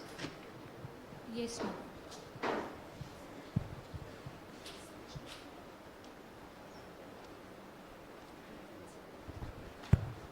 It might not be a question exactly, but it was not very clear when you mentioned there was a infographic and there were some icons.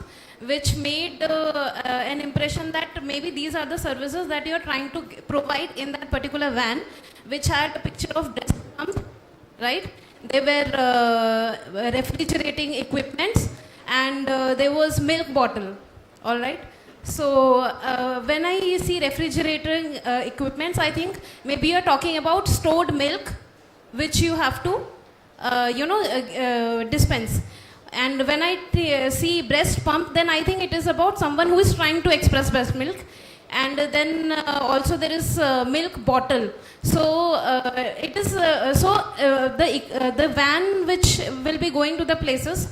It is for providing a space where they can express breast milk, or it is for distribution of human milk substitute. It is never a resource to have human milk substitute distribution. Okay. It's only for ever, and that counseling shall also be done. So that was what we had planned. So yes. Okay, thank you for the answer. And one more and more important thing that I wanted to highlight upon, that there was a picture of feeding bottle, and I just didn't want to let it up as it is something normal when we think about breastfeeding. The feeding bottle is one of the biggest culprit and enemy of the child. Is why we had mentioned below saying bati chamach. We couldn't find a bowl and a spoon's graphic, but we'll be sure to look into that for our future presentation. My message is that even when you are trying to point out at something, and maybe you are not intending that feeding bottles be used, but exactly these are the kind of things which has influenced the common people, and they think it is better, and that it is normal. We even see in sitcoms, when we see this sitcoms which are globally known, we see normally when a character in the series is going to work and she's giving a feeding bottle to the child, then it is a subconscious messaging that is going to the people that this is something rich people do. Means the people who are well off, they are choosing to give other things instead of breast milk. And also clarification regarding the hours of storage. Breast milk can stay in room temperature for 6 to 8 hours fine. It does not need anything, any refrigeration. Okay, your insights are duly noted. Okay. Thank you so much. Thank you, and thank you for your presentation. It is evident that you have tried to bring in all the multifacets which is involved in making a policy, and not just stuck to who will be giving and what is the service. So thank you for your participation. Thank you for your insights, ma'am.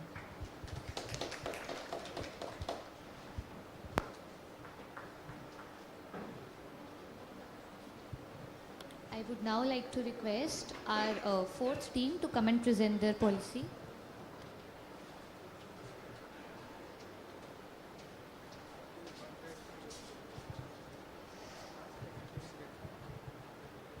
Greeting to the August gathering. We are Team 4 here to present our policy. As we begin, I would like to quote a famous pioneer in lactation who once said that breast milk is the best gift that a mother can give to herself, her child, and to the future. So, quoting this, the traditional art form of breastfeeding had been sidelined with the modernization due to the invasion by the infant milk substitutes into the nutrition industry. And that brought us to devising this policy on formula intake, regulation and monitoring, which is abbreviated as the FIRM directive. The alarming sales and spread of infant milk substitutes led to the World Health Organization and allied bodies to constitute the International Code for Breast Milk Substitutes in 1981. Following which every nation adopted its own national policy. Our country, India, drafted and legislated its policy abbreviated as the IMS Act in the year 1992, and which was amended later in 2003 to incorporate the modern changes.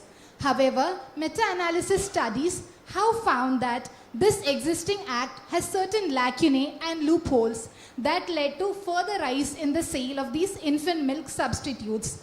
The three major lacunae that were identified was the lack of an autonomous body for monitoring and regulation of these products, lack of adequate regulations on labeling of these products, the directions for usage of it, the intrinsic risks of contamination, and circulation of educational material by the manufacturers.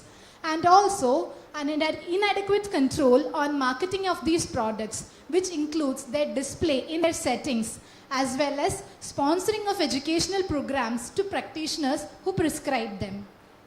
Therefore, we devised this policy, which is to be implemented with 5 major objectives. The first being the creation of an autonomous regulatory body, which will function to describe the implementations for the production, sales, advertising and marketing of these infant milk substitutes in collaboration with allied ministries. We plan to regulate the sales of these infant milk substitutes by enhancing the importance of a valid prescription for the sale of these infant milk substitutes in dire needs where breastfeeding cannot be done, and maintenance of the sale records at district, state and national levels with timely monitoring. A strict marketing policy that will help the manufacturers to implement all the production and labeling changes, as well as marketing in the industry.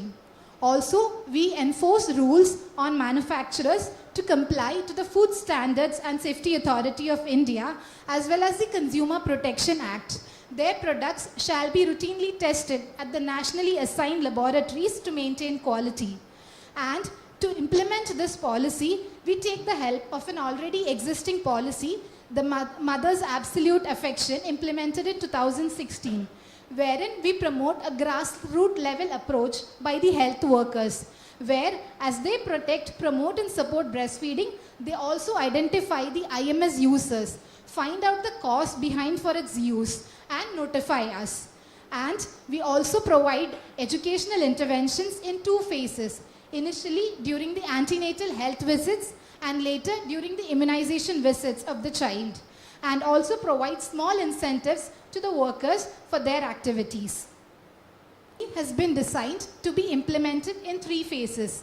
The first phase, wherein we draft the legislative amendments and we decide upon the penalties and punishments for the violations by manufacturers, and also implement the monitoring protocols. In the second phase, we implement on awareness generation through a nationalized body for IEC material and on strengthening the health staff by training programs. And in the final phase, we will establish the monitoring system and start tracking the violations, and the regulatory body shall supervise the manufacturers of infant milk substitutes. Now coming to the resource requirements and budget, for legal drafting we'll be requiring rupees 35 to 40 lakhs. For policy development, rupees 70 to, this will amount to rupees 3 to 5 lakh per district annually, which will be a recurring amount, excluding the legal drafting and policy development, which will be a one-time installment. In staff, we will require program manager, policy analysts, monitoring and evaluation specialists, communication and outreach coordinators, and to do the groundwork, ASHAs, AWWs and ANMs. In infrastructure, we will be obviously requiring an IT infrastructure for managing that are actually violating the regulations. For data collection and analysis that are actually violating the regulations. For data collection and analysis, we'll be using digital monitoring tools. There is software to track monitoring violations and non-compliance by companies. Surveys and feedback to assess knowledge, attitudes and practices of not only the public but also the health practitioners. Field inspections will be regularly done. Training evaluations, as I mentioned earlier, via pre and post training assessments. A reporting schedule will be set up monthly where monitoring activities, violations, enforcement actions will be reported. Quarterly compliance rates, monitoring tools, effectiveness, training outcomes, and annual the key trends and impact of the program. Infant milk substitute user and the caregivers who are actually being targeted by companies via glorified advertisement. And of course, the healthcare professionals are also a target for these companies because of their aggressive marketing.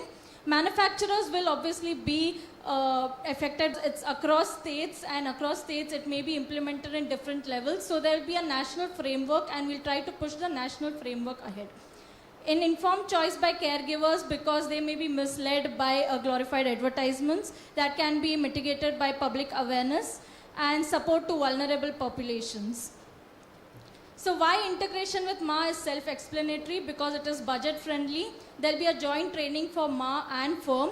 Public awareness campaigns are already being done for Ma, and we just have to integrate firm into it. There'll be faster implementation because of this, improved compliance because there is not there's an existing framework. So all we have to do is introduce firm into it, and streamlined operations. So there will be no need of a parallel monitoring system for it.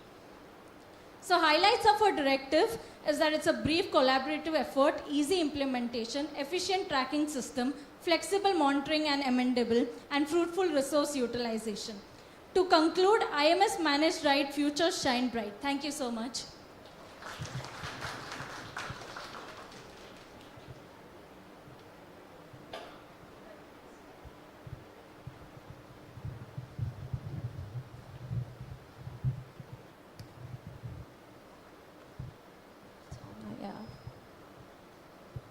Let me congratulate you. I was dying to hear this.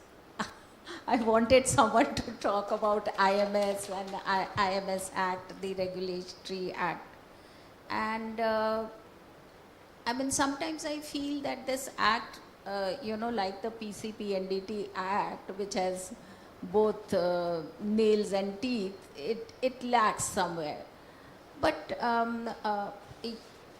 I'm really admiring the way,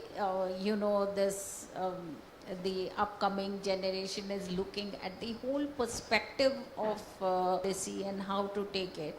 But I just want you, I just want you to reflect on 2-3 things. IMS Act, when was it implemented? In India, it was implemented in 1992 and amended in 2003. And this is? 2020. Yes, definitely. So that aspect, So what is existing? Now we have designed, and the biggest gap is that which is the forum where we discuss this? Which is the platform? We are discussing what is the breastfeeding rate is discussed when the NFHS survey comes out. We are not discussing it. Where is that platform where we discuss it? We've set it like you have joined it with the Ma program. But let me tell you, if I start counting, there are more than 14, 15 guidelines, training guidelines and policies apart, which have breastfeeding incorporated into it. Whether you talk about the training modules, talk about MNH toolkit, it does say that you have to ensure breastfeeding, although it is about, even if you talk about any other, how to bring the two divisions together, that is the Ministry of Health and Family Welfare and Ministry of Women and Child. Because there are so many things which are happening there, and this is the huge divide between the health and the nutrition, and possibly that is why the gaps are still existing. So I'm just worried, who will be the persons who would be monitoring it? How IMS Act under, I think if I am not, please correct me if the section 23, I guess, that's a bailable and a cognizable offense under IMS Act. Where is the data? I don't know. I myself don't know how many people have been booked under that. There must be a person sitting right now next to your hospital in the pharmacy selling. All part of the same thing. And why did they exist in the first place? And how are they not existing when you propose to expand or amend this act? So you have some certain risk mitigation strategies, but I don't know if they really targeted the actual barriers that exist specifically in terms of the political economy when you're talking about changing a law or changing a policy. So those are very specific to that situation. So a bit more thought. I don't know if you have any points right now, but a bit more thought into that as well would be good. So thank you. So actually for staffing needs and for the infrastructure, because we are thinking of integrating it into MA, we are not expecting a huge budget for that. That is why it wasn't specifically mentioned as budget for this. Is that in most of the career goals in medicine. So today I'm really, really happy when I see you all presenting so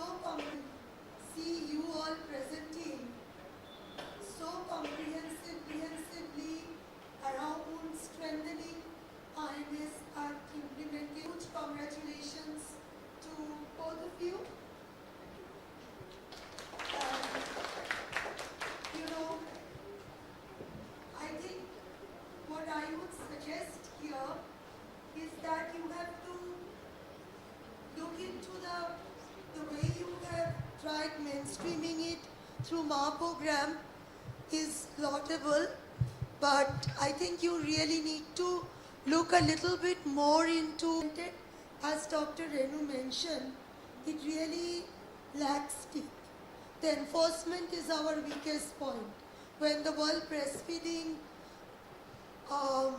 scorecard on protection or the post-status report comes out, we have fared well with promotion and support, and even in protection, the policy guideline, if you look at the amended act, it substantially aligns with BMS Act. But we are and child development, which I think you know. And there are 3 organizations, including the Breastfeeding Promotion Network of India, who really monitor. But what you are trying to propose, if you try to go down district-wise, if you try to look at urban municipal corporations and municipalities, we really do not have teeth when we are going down and monitoring. I would also suggest you that you strengthen this component in your, starts from the policy, the people who are going to do the monitoring, looks at institutes, the healthcare facilities, and right up to community platforms. The reason that it is not being implemented. We invite the next and the 5th team to present the policy now.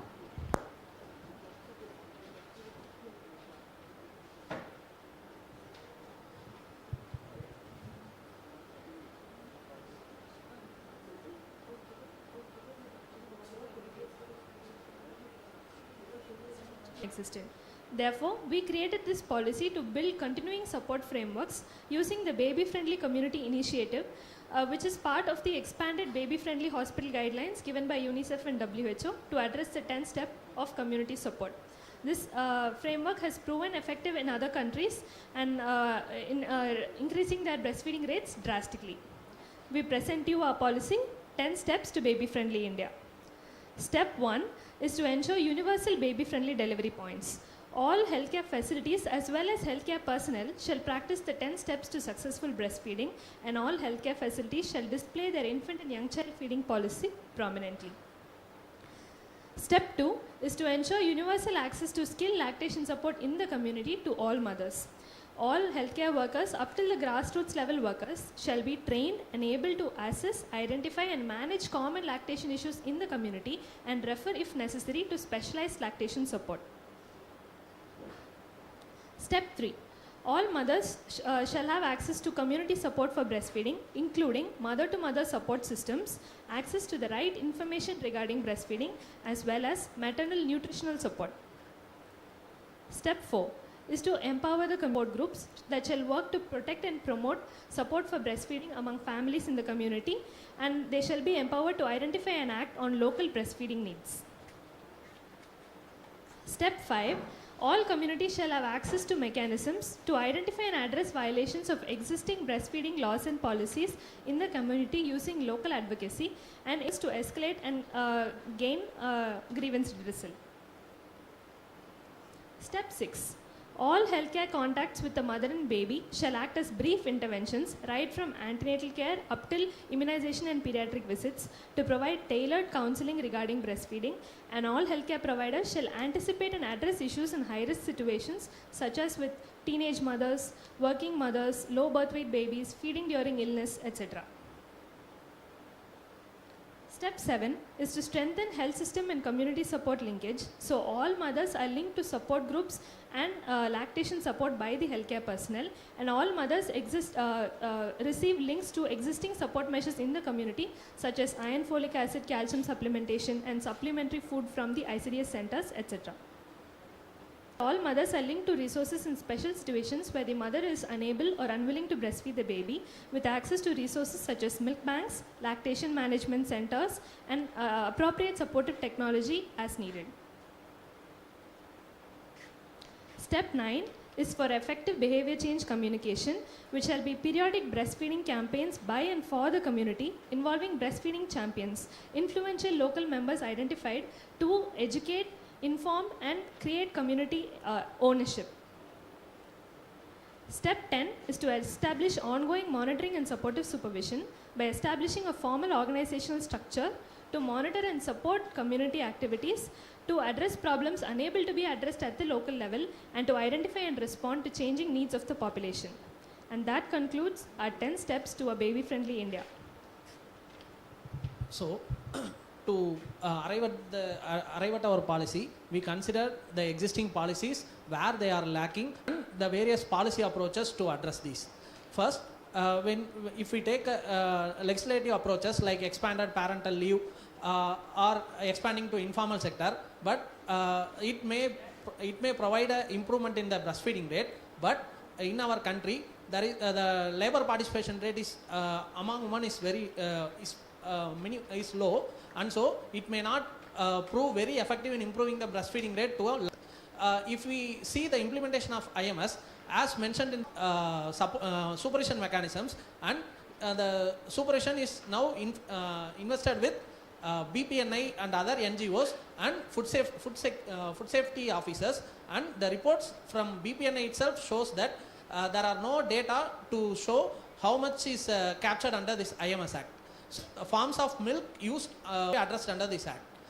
Health protection approaches like enforcing the baby-friendly hospital initiative and revitalizing it, but it can help in the early initiation, to improve the early initiation of breastfeeding, but it will also helpful only in areas and in people where they have good access to the healthcare facilities. In various parts of the country, still there is health seeking behavior is very minimal, and there is less access to the healthcare facilities. And there are already policies like MA programs which though it started with though the implementation was initially very good, but due to the has not proved very effective, and some reports from BPNI shows that the training and lactation support under this program is lagging. Mother is not the only factor which influences the exclusive breastfeeding. In our country, there are various cultural practices and family influences which also plays a role in the mother seeking other feeds. So if we zero in on this, we have a community development approach which is still largely untouched in our country, and it has been proved effective in various other countries. So to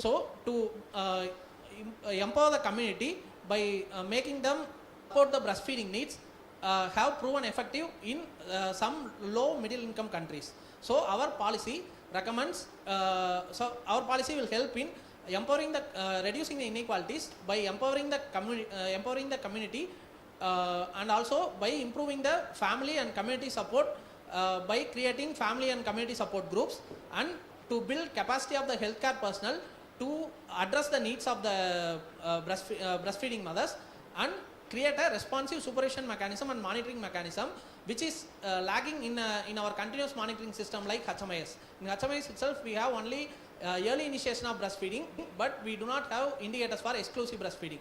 So we have proposed we propose this policy which involves all these which covers all these aspects, which will help in addressing the identified problems and reduce the inequalities and address the existing policy gaps, and it is also backed by evidence. So we recommend to accept our policy to create a baby-friendly India. Thank you.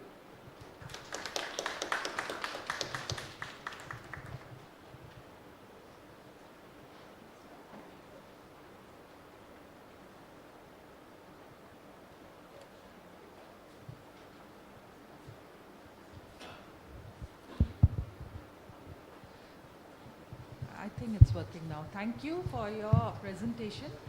So what I like about it was the fact that you did a critical analysis, right? You do all that thing that you've shown, what are the different initiatives in place and what works, what doesn't, for justifying why you want to focus on community development and on leveraging community support, right? But I wanted you to think a little bit more. I mean, this is, you know, what you have actually outlined is something that you ultimately is the goal of what you want to do, right? But how are you envisaging the actual strategies that you will use for having the community engaged into this program? And I think it's a very important policies, many research that is currently happening, because I think, like somebody mentioned, it takes a village to raise a child, right? So this is where you have your community leverage on the capabilities and the logistics that's available. But I fail to see that in your these whatever you've recommended. You don't have to answer me right away, but probably you might have to think through that. Yes. What exactly are you trying to, who are you going to leverage? Who are the people in the community, right? What is it exactly? What is the strategy that you want to put in place so as to make it a more baby-friendly village or a baby-friendly Yes, community? ma'am. If I may answer, we had created an elaborate implementation plan in the policy document itself, and to adhere to the guidelines for this particular presentation, we did not present our implementation plan, but the basics of it is to establish an organizational framework and in the community to identify community volunteers who shall mobilize and create these support groups and facilitate their functioning, and to create mother-to-mother support systems and community support groups which shall carry out these activities. Thank you.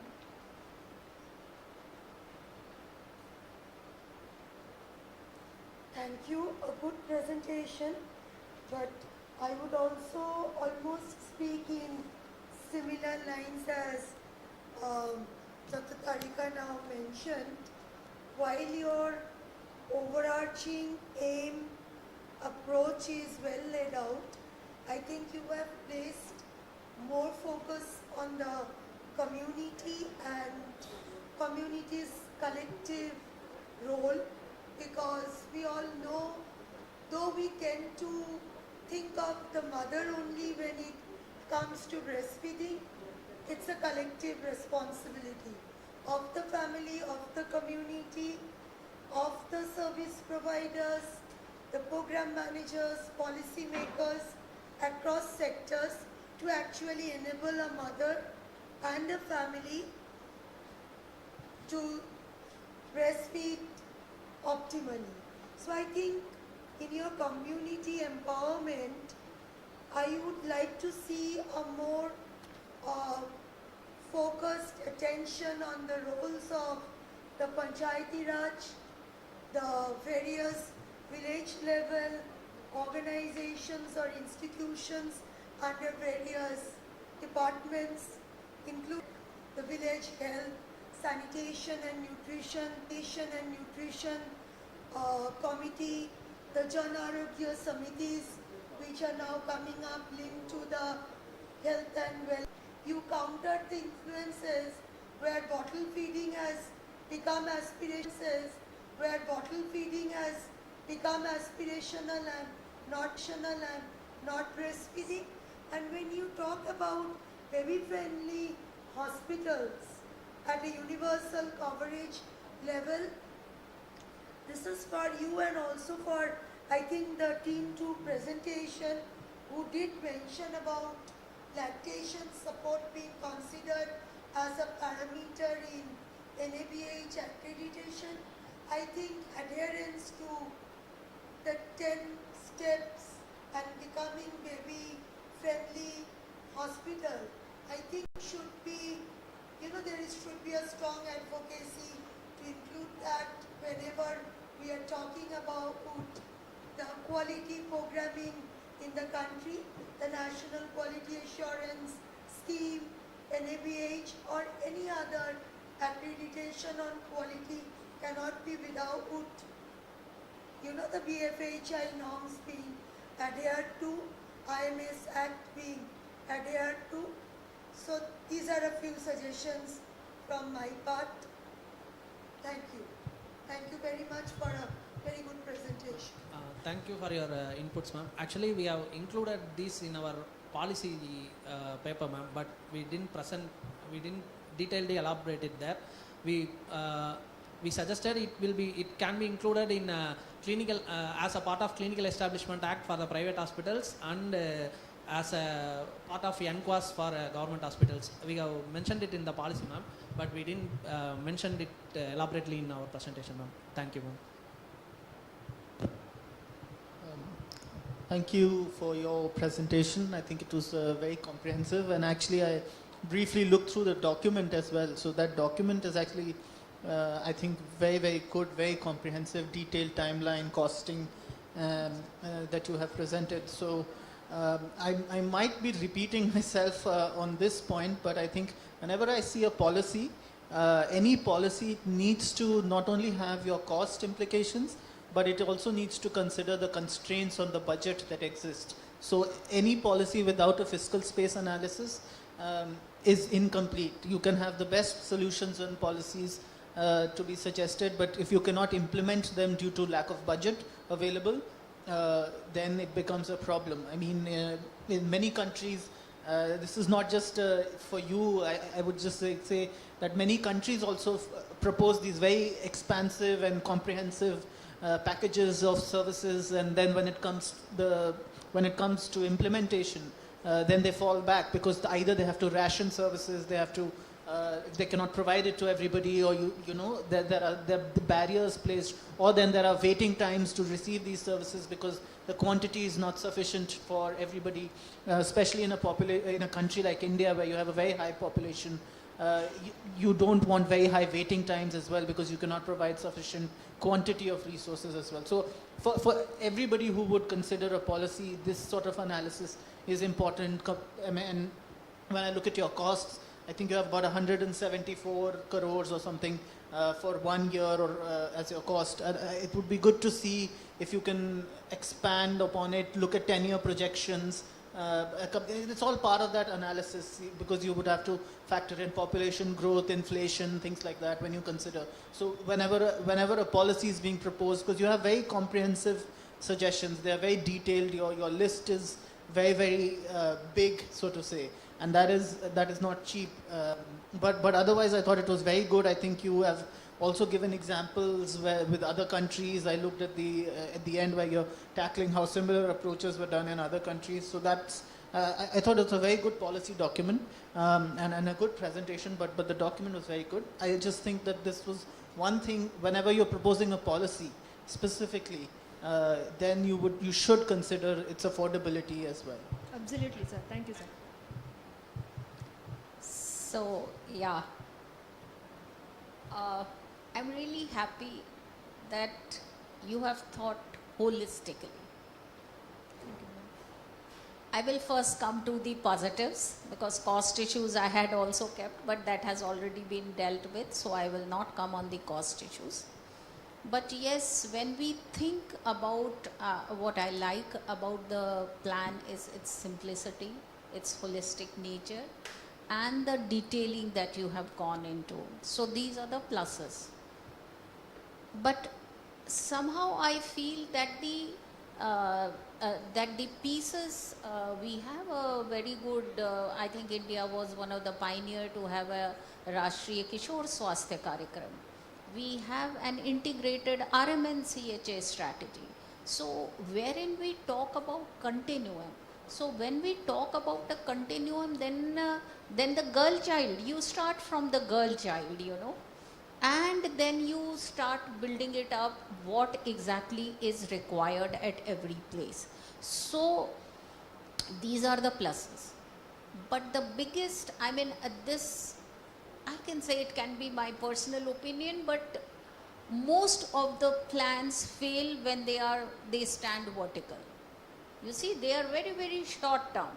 So breastfeeding cannot be a vertical program. It has to be integrated.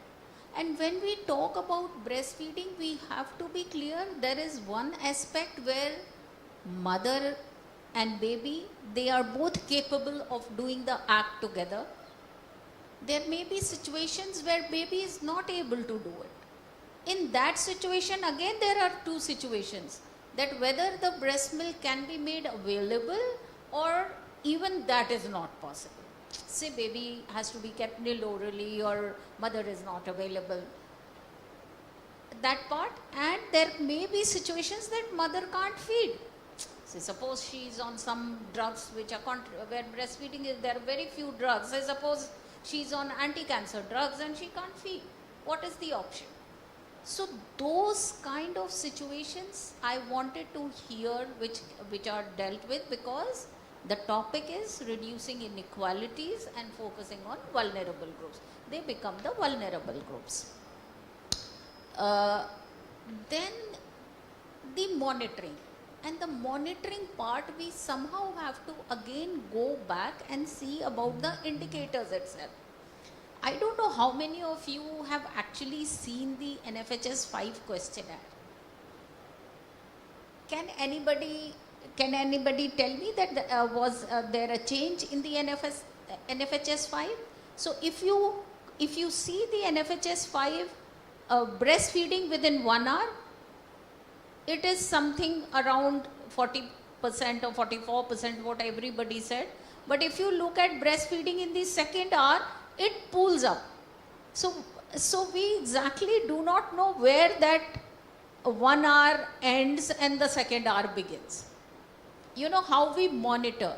So it is very critical that we monitor also these things, or do we look as to how we are monitoring, what are our indicators and how do we collect the data. And last but not the least, I really feel that there is when we say training, breastfeeding की training सुनते बाल सफ़ेद हो गए. We now need to think how do we teach people to counsel. See, handling behavioral aspects, negotiating somebody to develop a behavior, it's not an easy task. अब हम आशा से कहते हैं जाओ भाई इसे पढ़ा दो, अब वो गई आशा, वो सिस्टर से कहा, सिस्टर ने कहा लो बीबी बच्चे को दूध पिलाना. Is that training or is that counseling? She's doing her job. She's telling her to breastfeed. Will she breastfeed? So, I mean, I'm just quoting these things that while devising or designing, these gaps must be kept in mind. But I really like the holistic approach that you have taken and the kind of detailing that was from each level you have thought. That's interesting. Thank you. Thank you, ma'am. If I may answer some of your concerns. Yeah, sure. We can have, I mean, it's not a question. It was just what I felt about it. We can easily interact. Yeah, sure. We had addressed special situations where the baby is unable or the mother is unwilling to breastfeed by then providing support to lactation management centers or milk banks or other supportive technologies which will include, if necessary, formula for the situation. It was one of our policy points. And for another situation regarding the counseling itself, one of our points was not just for training, but that each healthcare professional shall be trained in a brief intervention technique. That is how to use every counseling opportunity to rather than give them information, to use it as an intervention. So that was also one of our policy points, ma'am. Thank you, ma'am.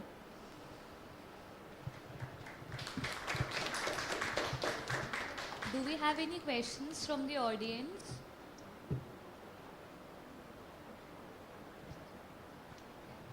Okay, seeing there are no questions from the audience, thank you.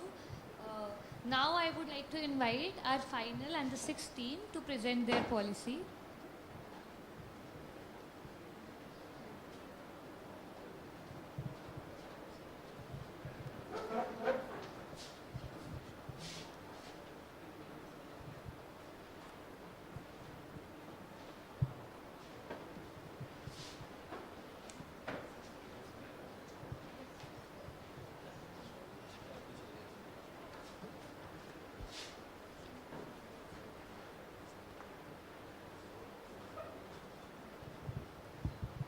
A very good afternoon to all the esteemed judges, senior faculty members, and everyone present in the room. We are Team 6 and we are presenting our policy named as Integrated Improved Traditional Breastfeeding Policy.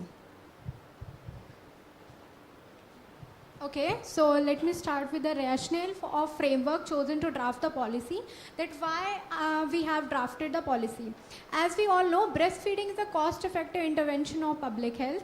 It is very beneficial for both mother and baby, but for baby, it is matter of life and death.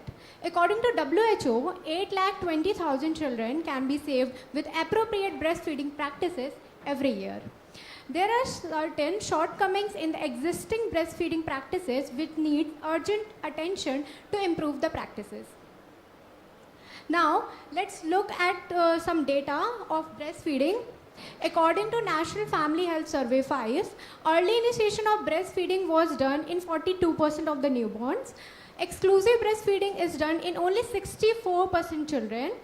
And there is no as such authentic data about the total duration of breastfeeding till 2 years.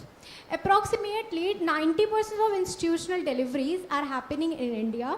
Still only 42% are initiating early breastfeeding. So this shows that there is a gap which needs to be addressed.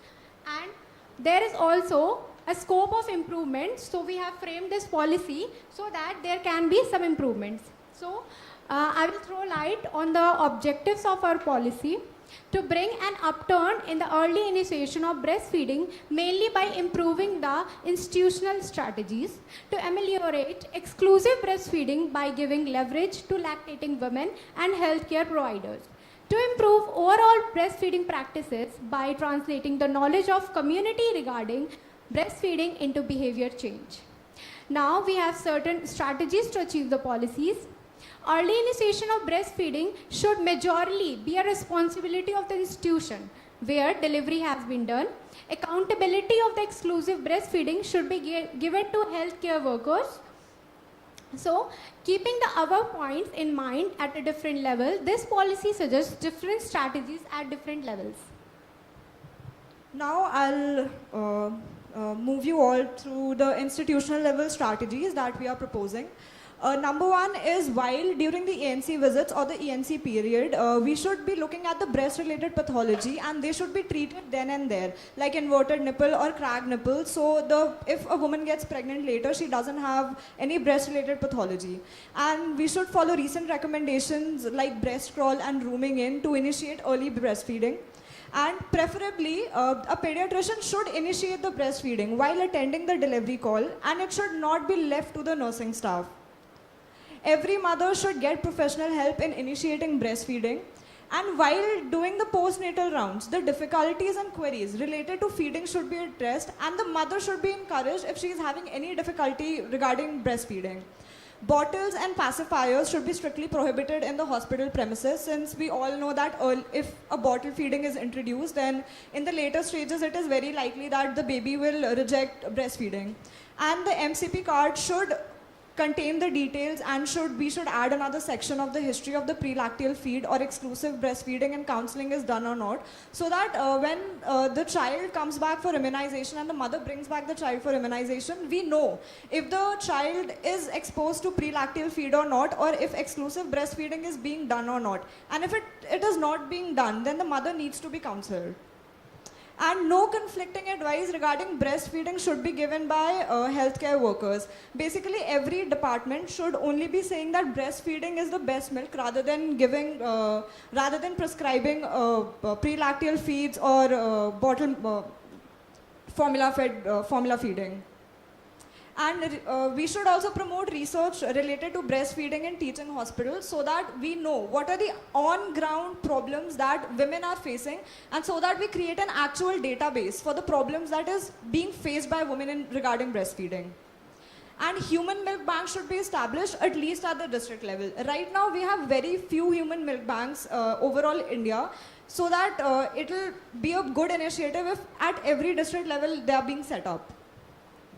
And for ground level health workers, we are proposing that counseling should be done by healthcare workers for the family and mainly for the partner, so that there is a supportive environment for the mother when she is breastfeeding.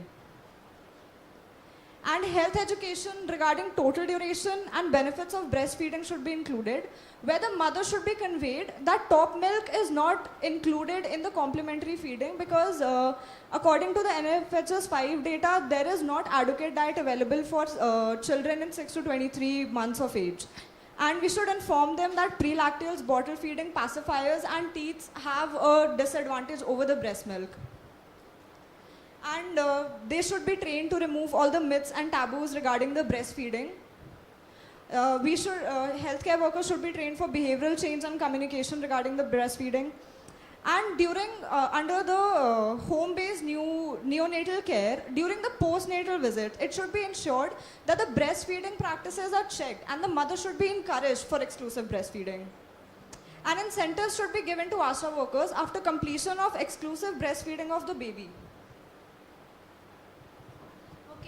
So now we have some certain strategies for the students and working lactating women. Student lactating mothers should be given relaxation in attendance. The option of working from home should be given to the lactating working women in the formal sectors, as well in the informal sectors such as the laborers who are daily wages, or the house helper should be given a lactational allowance. Increment in maternity leave at least 4 to 6 weeks should be given, so that at least 6 months postnatal leave can be availed by the mother for exclusive breastfeeding of the baby. Provision of nursing stations, lactational rooms, along with storage facilities for human milk be there at workplaces and public places, etc. And it should be started from the medical colleges as well. Working women should be taught about milk expression and storage. There are certain general strategies that I would like to suggest. The laws and policies which are already made should be strictly followed, and advantages of breastfeeding should be added to the school curriculum so that we can approach and sensitize the younger population as well. Now I'll justify why we are bringing forth this policy. Since it is already based on an existing foundation, we don't need a new framework to implement the suggestions that we have given. And it is cost effective at the same time because we are not needing any extra human resources. The only areas that extra incentive is being required, that when the ASHA is being given extra incentive and the lactational allowance part. And it is feasible, it is easy to implement at the same time. It is ethical and culturally acceptable as no community is being threatened, or we are mainly working at removing the myths and taboos at the ground level, at the rural tertiary hospitals that people go through, and it follows a holistic approach. We are looking at every generation, the future generations, the younger generations, and the mothers who are currently nursing, and we are looking at every kind of socio-economic strata, and we are not leaving behind any class or any generation. Thank you so much for listening.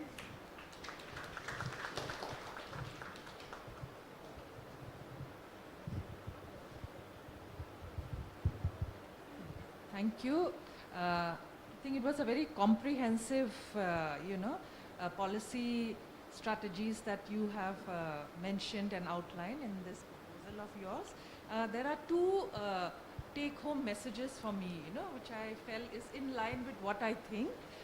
One being, most of the times our initiatives, policies are very top-down approach, but I think you mentioned you are going to look into the perspectives of women who are breastfeeding and understand their needs per se, right? Yes, so that is very important, when you are thinking of developing, framing any policy. So this part of it is something which I think is a good to think through. The second part of it is the SBCC, you know, the behavioral change, social behavioral change communication part of it.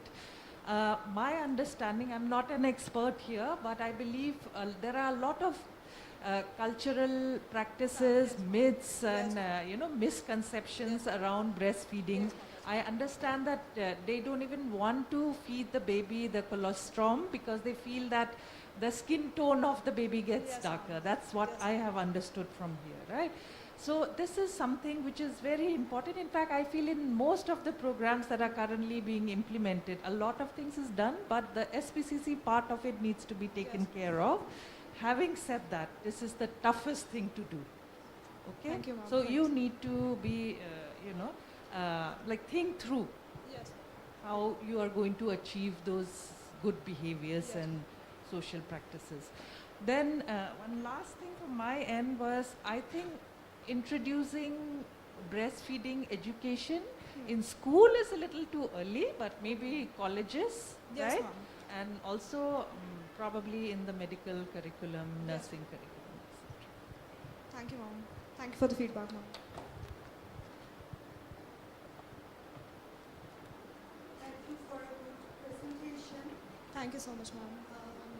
Not too many points. I think I did say some of the things during the earlier presentation also. I think when you were talking about, you focused a lot on the social and behavior change. Yes, and this was mentioned earlier also. I think we all are quite aware, health or ICDS, importance of breastfeeding, importance of breastfeeding in the first hour of life. But what happens is we are not able to translate this knowledge into the behavior change where it should happen. So I think the entire focus needs to be more on how do you do effective counseling. It's more about contextualized counseling to the mother in various settings. And the vulnerabilities or challenges that women face across different geographies, socio-economic or cultural strata, is something that we need to integrate in the counseling. So when you bring behavioral insights in your programming through the system, we must understand these variations, the challenges, the barriers, as well as the enablers, and it's not easily done. In the current context of the frontline workers, providers who are delivering services, how do they really deliver or do counseling? They are basically often providing the key messages or not able to address the concerns or challenges the mother has. There are also challenges related from the biomedical perspective, which was mentioned. So when we are not able to support or address those challenges, there is faltering in exclusive breastfeeding. So I think that's what really, the focus is, how you have more individualized, contextualized counseling. And it is also about how do you develop the skills within the system for doing counseling, for doing social and behavior change. Are our workers fully equipped to do counseling, to engage with family, to engage with the men, with the community? Our health workers at the grassroots are also women. There are some gender dimensions. There are certain social determinants to which they also, align. They come from that same social background. So sometimes they find it difficult to overcome those challenges and deliver certain messages which they have been trained on. But when it comes to delivering on those messages, they do find it difficult.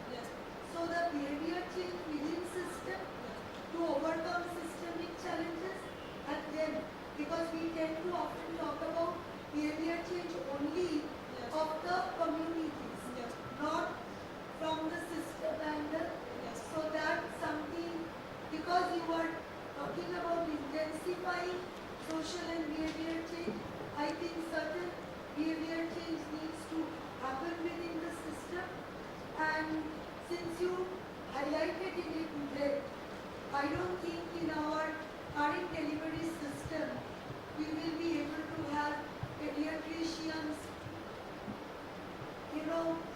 starting early initiation of breastfeeding.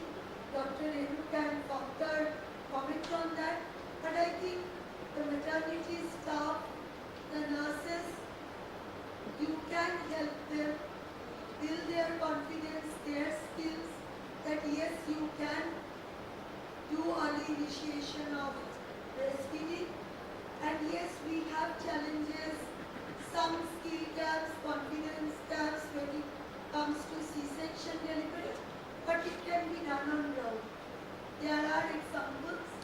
Maybe, the focus in our policy has been less focused on that, but always having pediatricians in normal deliveries will not work out if you look at our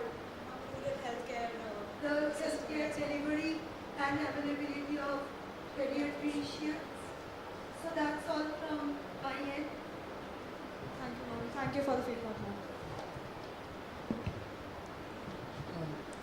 Thank you for the presentation. I think, it was a comprehensive proposal, but I had a couple of points. I think a lot of it has been already mentioned.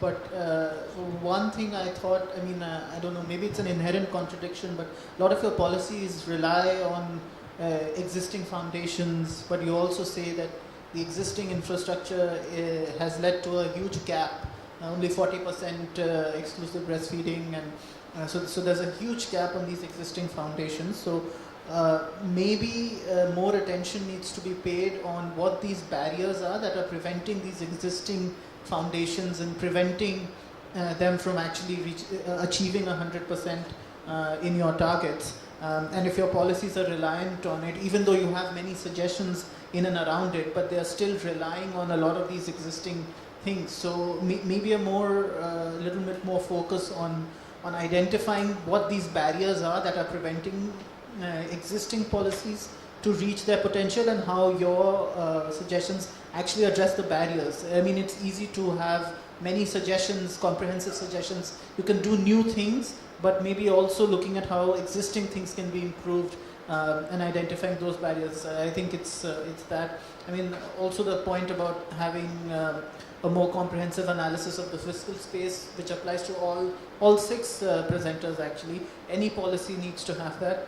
And then a small point, I'll be quick about it. You also mentioned about, I think in the document, about ASHA workers being incentivized, I think 400 rupees for all of that. So again, this was brought up earlier as well.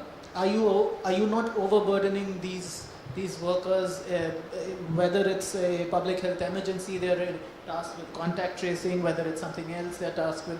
So just a question on how you would balance their productivity in difficult situations, how you would consider the fact that you're not overburdening with additional responsibilities. They have a certain amount of time that is also spent on training, spending time on learning things, so they're not really spending 100% of their time on facilities. There are also different disease programs, not just your maternal and child health program or breastfeeding program, that will place some requirement on them. There will be other programs that will also face. So what percentage of their time is actually being spent, and how can they even be equipped to provide additional services, given that they're already maybe overburdened or in a difficult situation already.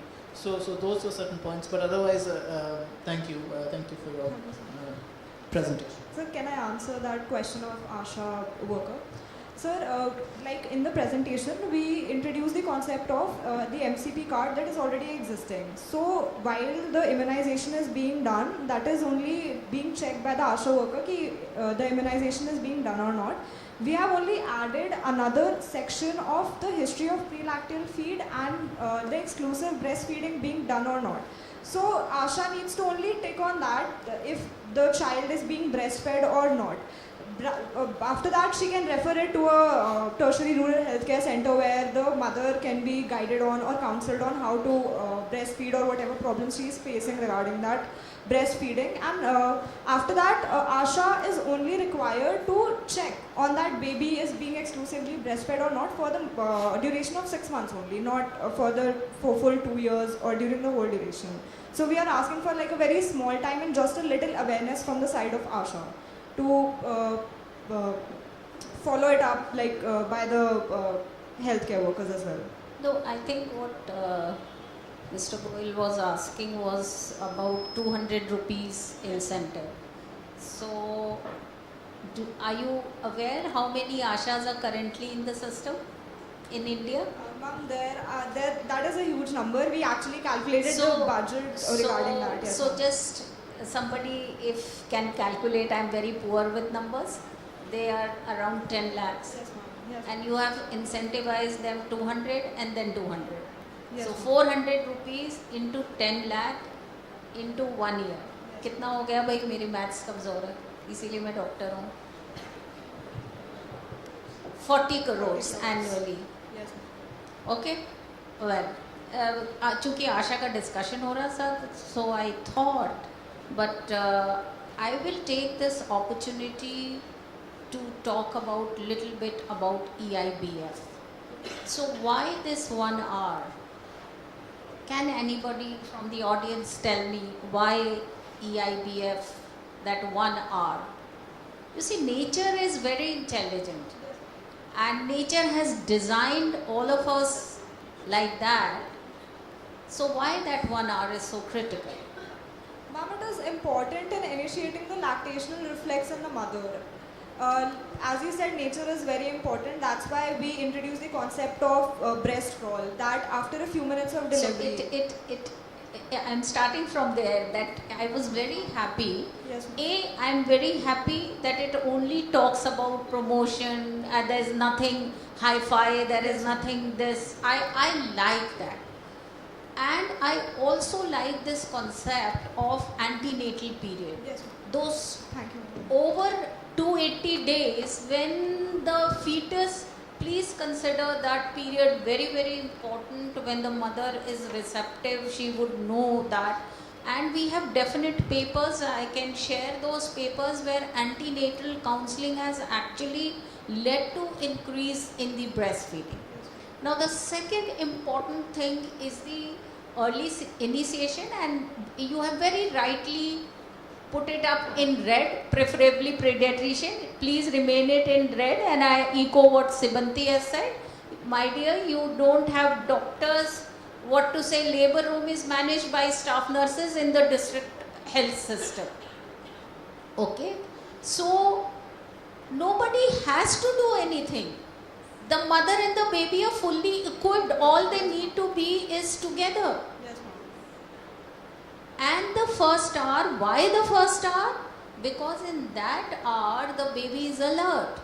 Yes, the baby's sugar levels are falling. So the baby is alert and the baby will suckle at that time. Yes, ma'am. The God has given, the nature has provided you. अभी तो rooting reflex आपका नहीं होता ना कि हम ऐसे करेंगे तो आप you will start sucking onto something. Yes, But a baby does. Yes, ma'am. Because it hunts for the breast, and as soon as it come across the nipple, that smell, the baby, you know, but after an hour, if you don't breastfeed the baby goes into a little dull phase. Yes, ma'am. And that is when you have lost the opportunity already. Yes, ma'am. So it is very, very important to, you know, actually prepare them, and we should aspire for that day. And I tell you from my personal experience that a relative of mine, we never thought that that girl would be able to, you know, handle breastfeeding. But throughout the antenatal period, they were attending the lectures. They used to have that mother emphasize on the maternal benefits. There are so many maternal benefits. यार जान है तो जहान है, माँ को मतलब don't make her sit on an pedestal कि भाई तुम बच्चे के लिए करो. You know, the release of endorphins in the mother. that kind of connect, the emotional connect of the mother. Those are such important drivers in a mother. The kind of advantages that All the points that you gave, that were the only foundation of the policy that we made. Like when you said the role of fathers and the mother-in-laws, when we said that at the and the mother-in-law counseling, because there were a lot of studies that we looked through that mother starts bottle feeding, or the baby starts feeding off because she doesn't have a very feasible support. are holding the baby, you are looking into the eyes of the baby, and you are cooing in the ear. So those components where you are stimulating the senses is the first lesson of early childhood development. For current attachment disposition and discharge counseling very often neglects this component as well, not just the postnatal rounds. And his question actually triggered me that you talked about Asha's incentives. You look into the program, you refer HPNC, there is HPYC also, home based care for young children. That also provides incentives to Ashas to help support exclusive breastfeeding and then later complementary feeding. Look at that. What she already gets, there is incentive under MA, so that your policy is much more grounded and the financial components are well understood and accounted for. Thank you so much, ma'am. Thank you for the feedback.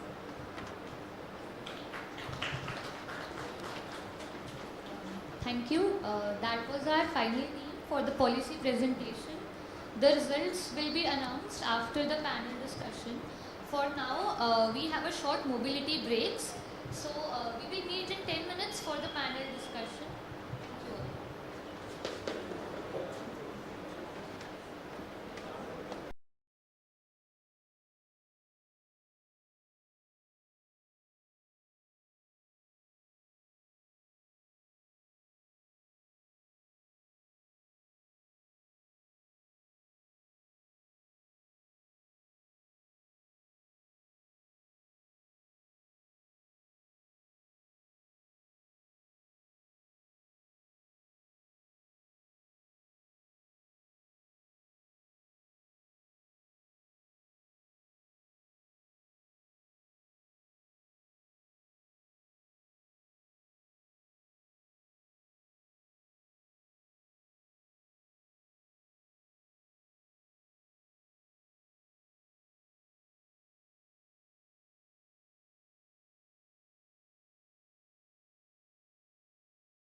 We are extremely honored.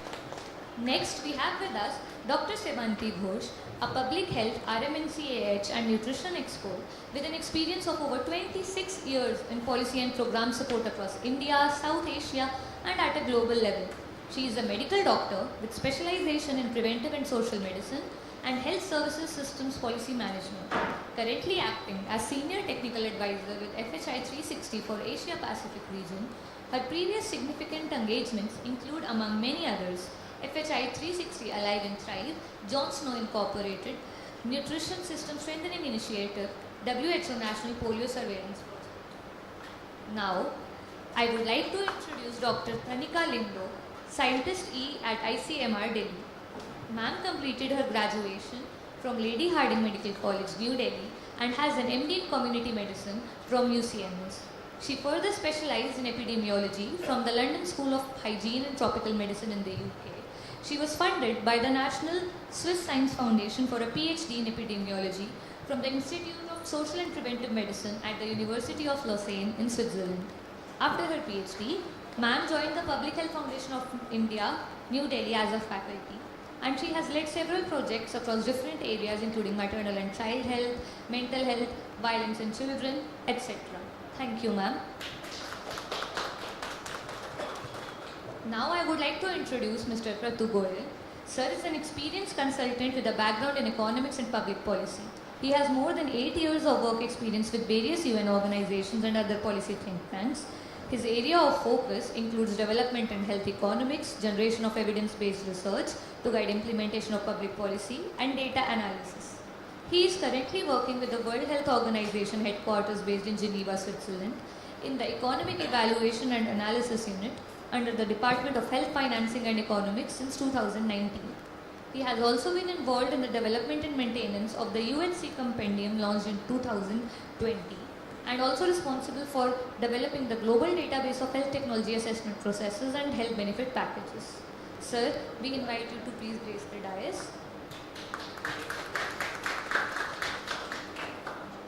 Finally, I would like to introduce our very own moderator for the panel discussion, respected Dr. Arun Kumar Sharma, sir. Sir, please grace the dais. Sir is a researcher and administrator. In addition to being a professor of community medicine at UCMS, Sir has served as the former director at the ICMR National Institute for Implementation Research in Jodhpur. Sir has also been a Fulbright scholar at the Johns Hopkins School of Public Health in the USA. We are truly grateful for Sir's guidance for conducting this. I now hand over the mic to respected Dr. A.K. Sharma, sir, to moderate this panel discussion further. Thank you, Dr. Prachi. Once again, welcome to all the panelists for this session. Before we begin, we heard the experts in making in the morning.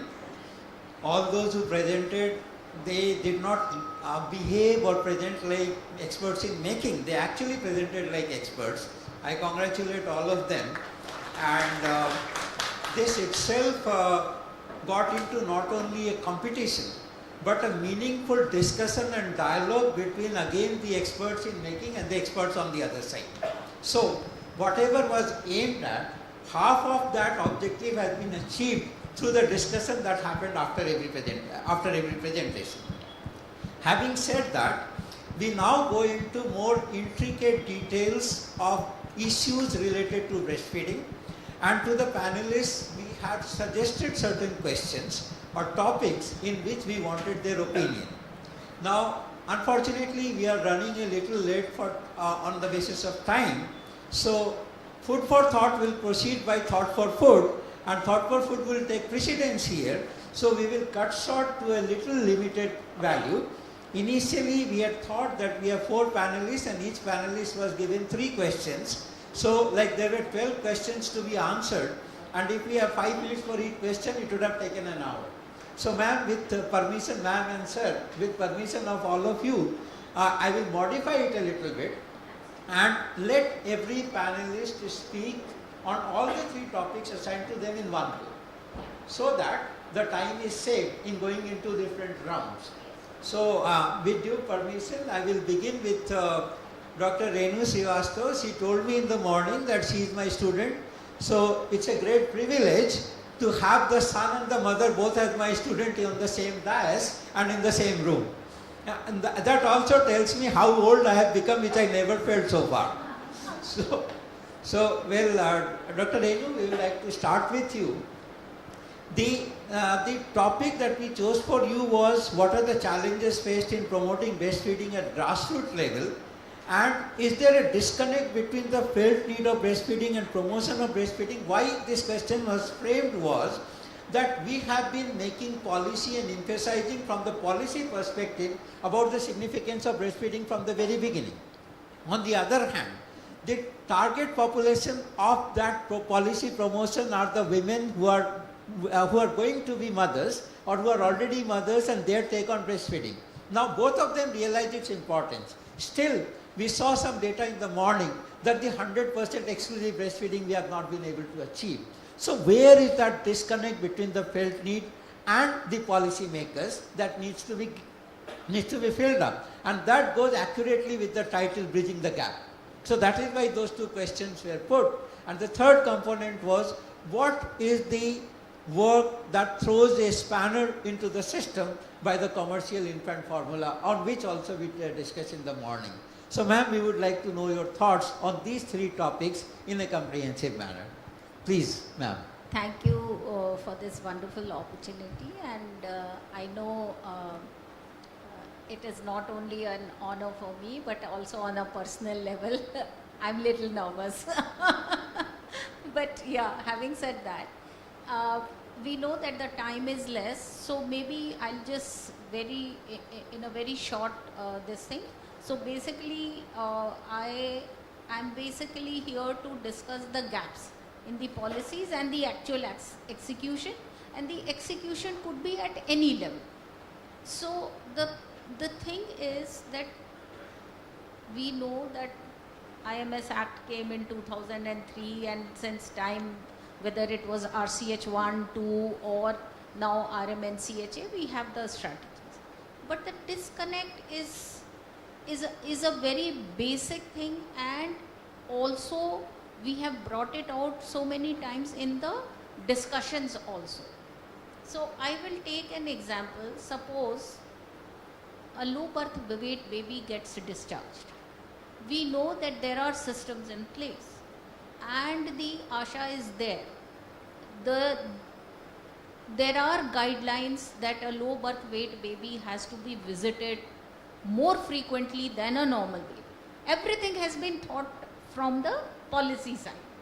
She has been given a blanket and everything she has been given. But whether she is linked to some breastfeeding support group, what kind of a support she gives, and whether the people in the hierarchy say, we've added another cadre, is CHO capable of doing that? Is she supporting the ASHA supervisor there? Is she supporting her? And in case all of them fail, what is the fallback mechanism that they can link to it? So I will say the gaps, if we are looking at a particular gap, then we need to look at all the three players in the system. That is the providers, the client himself or herself. And here when I say client, it's not only the mother but the whole family. It's the whole ecosystem which needs to support. So what particular gaps arise there? How the mother is being supported and how much from the health side we can do. The third is the whole ecosystem. The whole ecosystem, I mean by what the village, the community, or even when the mother comes to the facility, what kind of help she is getting there to perform this simple function. So a normal, I mean, I would have loved to have Professor Suneja here, 20,000 deliveries in a year. How much time do I expect my one nurse to counsel? Even if you have one lactation counselor. Now the simple thing, the women delivering on the delivery table, and we say 1 hour skin to skin contact, is it happening? The day it starts happening, things will happen. So that is how we have to start thinking. Am I weighing my children after the breastfeeding has been done? Vitamin K is given after 1 hour. Simple thing in the hospital. When the baby is going to the postnatal ward, how much time is being given to the thing? I will come back again because I don't want to, there are endless gaps, and I think in the questions it will come. I will come again in case I have to add anything. Thank you so much. Ma'am, would you like to comment about the commercial part of it, the infant formula that we are talking about? How do you see that as a spanner in the works of promoting breastfeeding? Actually, I would have, in the public health, I would say, a lot of efforts have been added, but the way that soft marketing and the clandestine mechanisms, the softer version of it is a big spanner. It may not be so evident now because of the act, like they are not openly, we are not displaying their banners, we are not displaying, but now the kind of the cartel that is playing on is really, and it's so much easier also. I mean, instead of spending 1 hour on the mother to counsel her, it's very easy to tell her how to prepare milk. दोनों खुश हैं, माँ भी खुश है और provider भी खुश है. So, yeah, that's a huge thing that it requires a lot of effort to not to introduce milk. And at the same time, utilizing it where required. Right. Thank you, ma'am, for those initial remarks. And now we move to our second panelist, Dr. Ghosh. The questions that we had proposed to you were, how does the government respond to advocacy efforts of community-based activists? What changes do you suggest in community stakeholders' approaches to demand more favorable policies from the government? And finally, the other important component, do men not do enough to support breastfeeding in their homes and workplaces? If yes, then how to change that? Thank you, Dr. Sharma. First of all, let me thank the college, this department. It's a privilege and honor for me being here and being able to interact with all of you.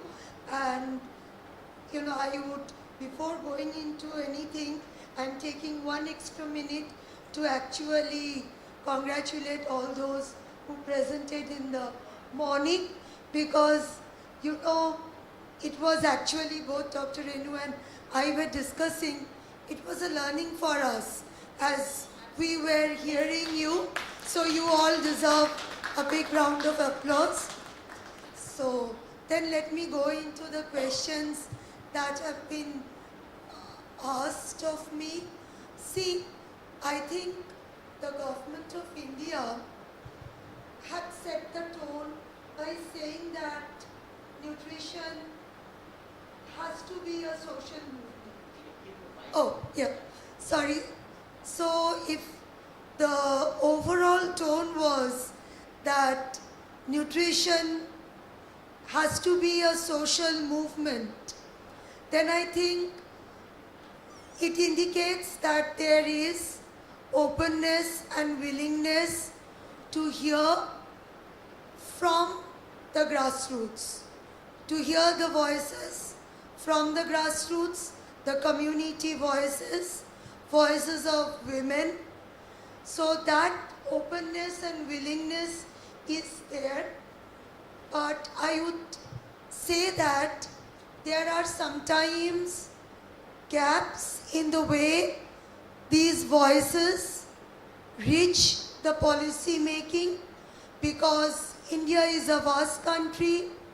The diversity is not easy to, address when we are doing our policy or program framing, but really understanding the needs of the community, the women, where do they face challenges, their barriers, in being able to breastfeed in the first hour of life and then exclusively breastfeed. Sometimes we have missed that out in our policy understanding these barriers or fine-tuning or strengthening our policy or program guidance to address those needs. And that gets translated into the programmatic actions, the systems, approaches, the capacity building, the way we are delivering. There are, what are we telling and what actually, the challenge a mother or a family is facing. Whether she is a woman in the informal sector out in the field or in the bricklane or in the construction site, or even if she is having a low birth weight baby, or there is a baby with a cleft palate, or she has a health concern. She has suffered from tuberculosis, to give an example.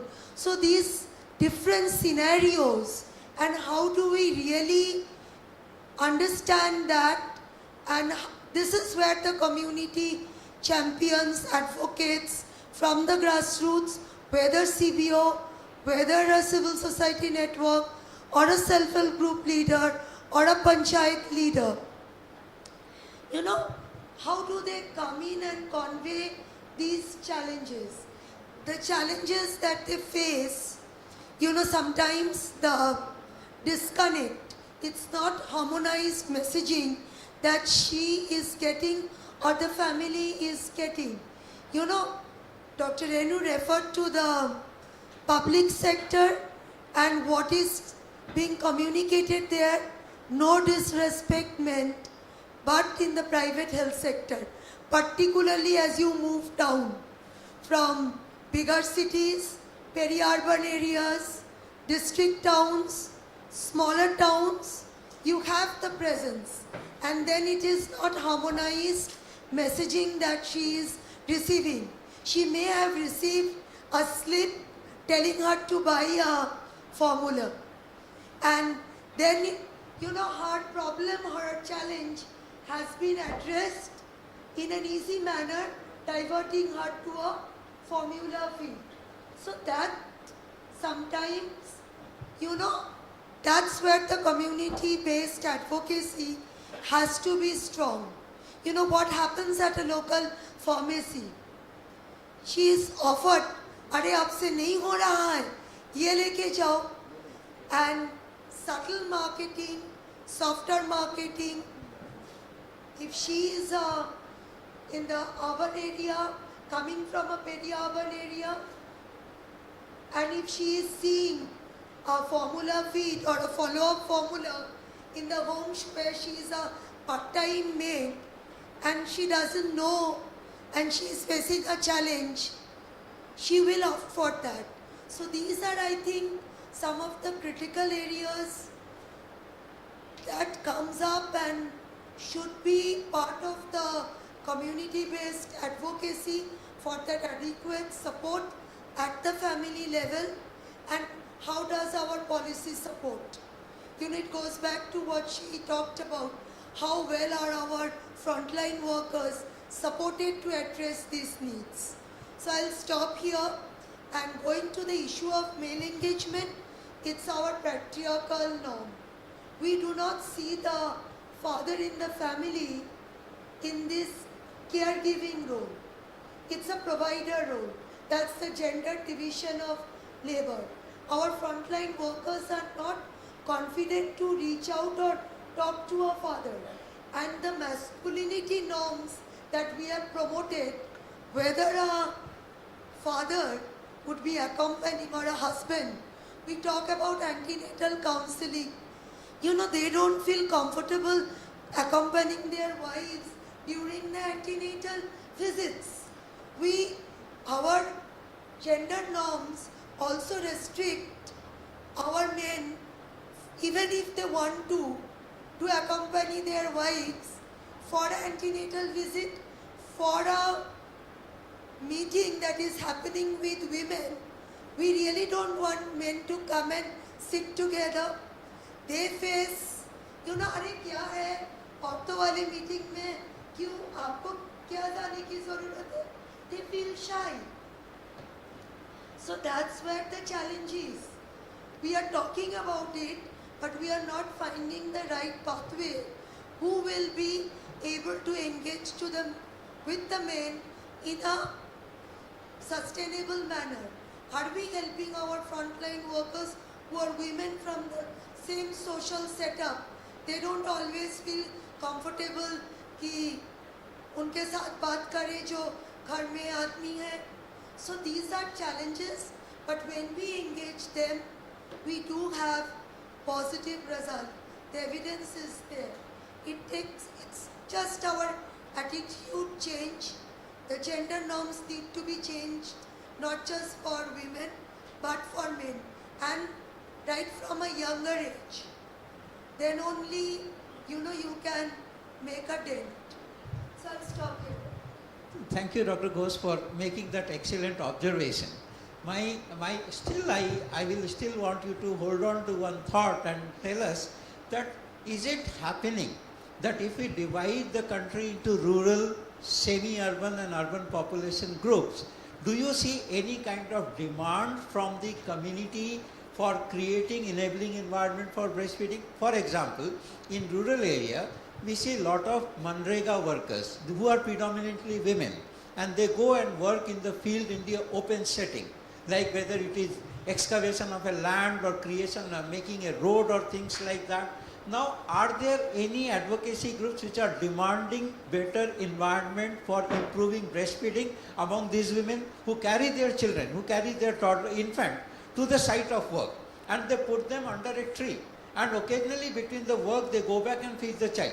But why the system does not rise up to the occasion or give them that facility, or why there is no demand created for them to provide breastfeeding services in such working conditions? And this is the most vulnerable children group who are more likely to be exposed to infant mortality or repeated attacks of infection.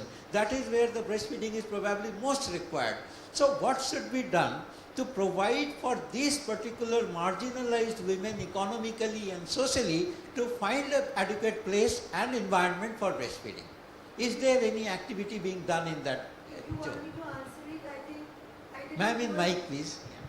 I didn't go in depth into that, but this has been an area of work for me. Also, what I see is that there are advocacy groups, community-based organizations, NGOs, civil society networks who have addressed this, and from a rights perspective as well. But I see a definite disconnect with the people who are in the health sector and the women or the groups who are working on gender empowerment or working on women's livelihoods, labor rights. So we have not been able to come together to act on these issues because, my earlier experience when we were advocating with the maternity benefits and particularly for informal sector workers, Mahatma Gandhi National Employment Guarantee Scheme, I mentioned it also earlier, there was a provision made for the creche arrangement, for breastfeeding support. There is an organization called Mobile Creche who have been working for addressing these needs on ground. But somewhere, neither our advocacy nor our action on ground has been really strong enough, and it has been siloed. So I have often told my feminist friends, health, nutrition has to be positioned also as a feminist issue. It has to be a gendered issue. Otherwise, you can't really make a change. Can I add to this? Yeah, sure, ma'am. Tarun? Please. So you would see that on airports we have childcare areas, and let me say that was through movement. It was a movement, it was a demand, and that's how it's done. And I agree with Shivanti 100% that that's what I think we also said, that breastfeeding cannot be seen as breastfeeding because there's a whole huge ecosystem that needs to be in place. And of course there are laws about creches and each organization, like in the I think Industrial Act also, and I think all of us who have worked in polio must have seen those creches while immunizing, checking for it. So but where do we collectively, at which forum we review it? So we reviewed a few of the district health society meeting minutes.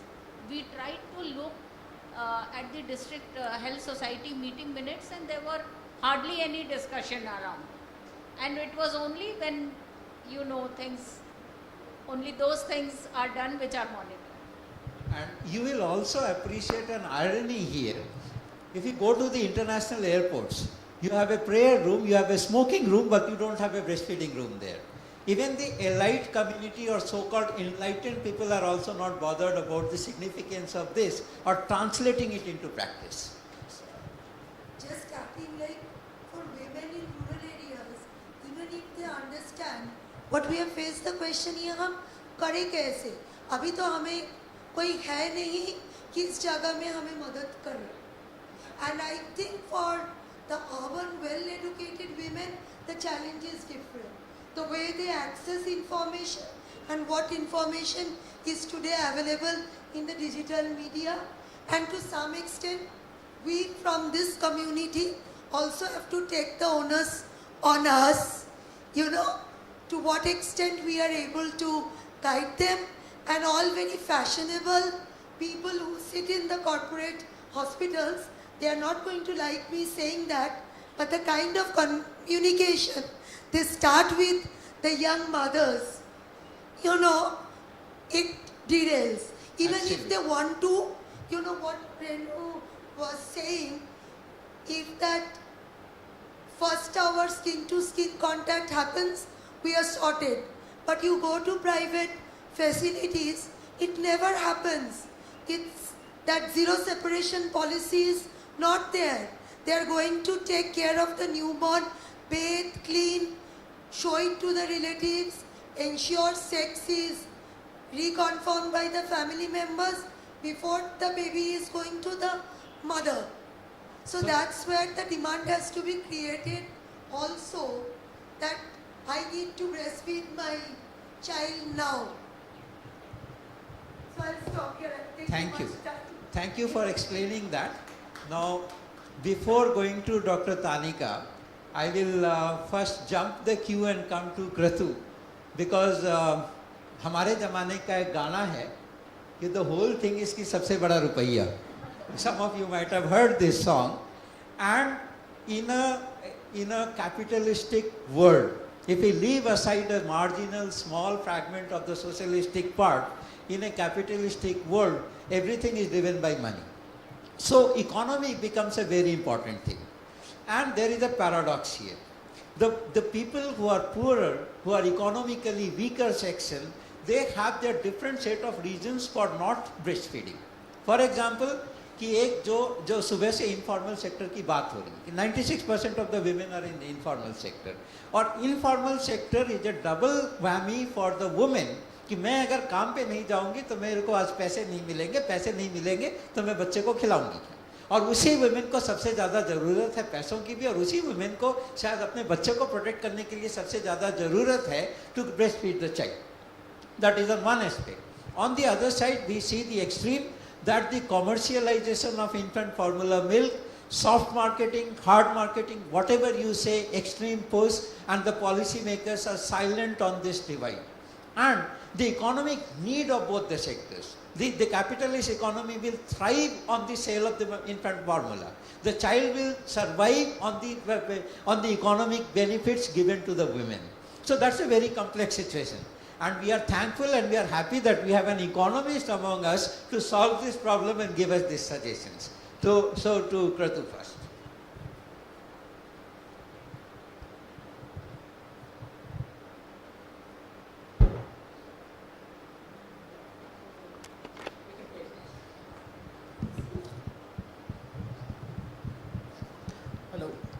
Okay, so thank you very much, firstly, for inviting me here to this discussion. It's a very, very important topic, so I'm very, very honored and privileged to be here. And thank you for asking your question. So I would just say it's not just a capitalist economy that runs on money. Even socialist economies need money to fund socialist and welfare programs. So I think it is important to understand how the fiscal space exists, how we can enhance that fiscal space to provide sufficient budget. Like people have talked about, that breastfeeding doesn't exist in isolation. The Ministry of Health also doesn't exist in isolation. They need to collaborate with the Ministry of Finance, with the Ministry of Road Transport, Ministry of Education. All of these need to work together. And that the root cause is that there is sufficient budgeting. One of the things, and I think the Lancet series talks about this, is that when you look at budgets, traditionally the methods of calculating budgets and the traditional methods of taxation and welfare programs ignore unpaid work and responsibility that lies on women specifically, and in these communities that you're talking about, where these women are in the rural areas or they are daily wage laborers, they have additional responsibility of child rearing and care, which is often considered unpaid work. There is a WHO and UNICEF investment case which talks about how $1 invested in promotion of breastfeeding leads to $35 of benefit. So it looks at not just the benefit that is coming from preventing diseases and reduced costs of attending, of taking medical care, but also the benefits of cognitive development and higher productivity in later years, not just of the child, but also prevention of maybe type 2 diabetes in women, or ovarian or breast cancer in women, which leads to lower medical expenditure and lower out-of-pocket payments. So when we look at the messaging, it is not just that you are investing in providing sort of nutrition to the child, it is also a long-term benefit, an economic benefit. So that is the messaging. It links up to the next part of your question, which is also the commercial milk formula. So the messaging that they have, that the budgets that they are spending on advertising and marketing can be countered when this message is also put forward. We discuss it maybe in our community or in a small academic community. We don't think of healthcare as an investment in many cases, or education as an investment. It is considered as a social program. It is considered, there is a right to education, which is important, right to healthcare, but it is also an important investment which has long-term gains. So that is the messaging that can be used to counter this. And as I said, when governments are thinking about budgeting, so gender-based budgeting, I think like Anne said, it's a feminist issue. So gender-based budgeting, which incorporates these activities which are unpaid and not countered. So there should be a financial incentive. Like you said, there should be a subsidy that should be given, ideally in situations that can allow these women to pursue, or in order to pursue breastfeeding, so that they don't have to go to work. The taxation should be there. There should also be financial support to supporting infrastructure like electricity, even something like a hand pump. Women have to travel such a long distance, which may lead to them avoiding the activity of breastfeeding. So even provision of water, sanitation facilities have an impact on this directly, and these are all part of the fiscal policy that the government would follow. So it's not limited to the health sector. And the last thing, specifically on commercial milk formula, would be that countries should assess whether or not they are providing subsidies to these organizations, or even if they are taxing. Like even if we consider GST, is there a GST on breast pumps or on lactation aids or certain medications? If these things are there, then they are sort of indirectly impacting the choice of the woman to breastfeed. So looking into whether the taxation policies and the subsidy policies are rightly aligned with vis-a-vis commercial milk industry and addition to lactation aids. So those would be a comprehensive way to look at it. Thank you. Thank you, Mr. Kratul Goyal. That was a wonderful explanation, and you covered all the spectrum that needs to be thought about from the economic perspective. And now I move to Dr. Tanika. It's real. Yes, ma'am. I'm sorry, Dr. Tanika. Can I just add one line to what he said, though I am not a health economist, but it is based on work of my colleagues and part of the Live and Thrive initiative work globally. I feel it's something very powerful for all of us to understand. The cost of not breastfeeding costs the world $574 billion USD every year, and in India it is 15.8 billion USD per year that we pay because we are not breastfeeding adequately. This cost is calculated based on the mortality cost for under 5, for maternal deaths, as to mention, related to ovarian and breast cancer, type 2 diabetes, morbidity costs, diarrhea, pneumonia in children, then cognitive loss, and the cost on formula. Thank you. Thank you, ma'am, for bringing that to the table. It's really very important and sharing the figures. It's a staggering cost. And that's why Meera Shekhar, who is a leading, figure in this space from World Bank, she said we need more nutrition to get more money. So the capitalist economy actually needs money. Right. And he very rightly said, we don't look at healthcare as an investment. True. Sorry to take. Yeah, so taking the point from what Dr. Ghosh said just now, getting an actual figure, in terms of money, that how much it costs not to breastfeed.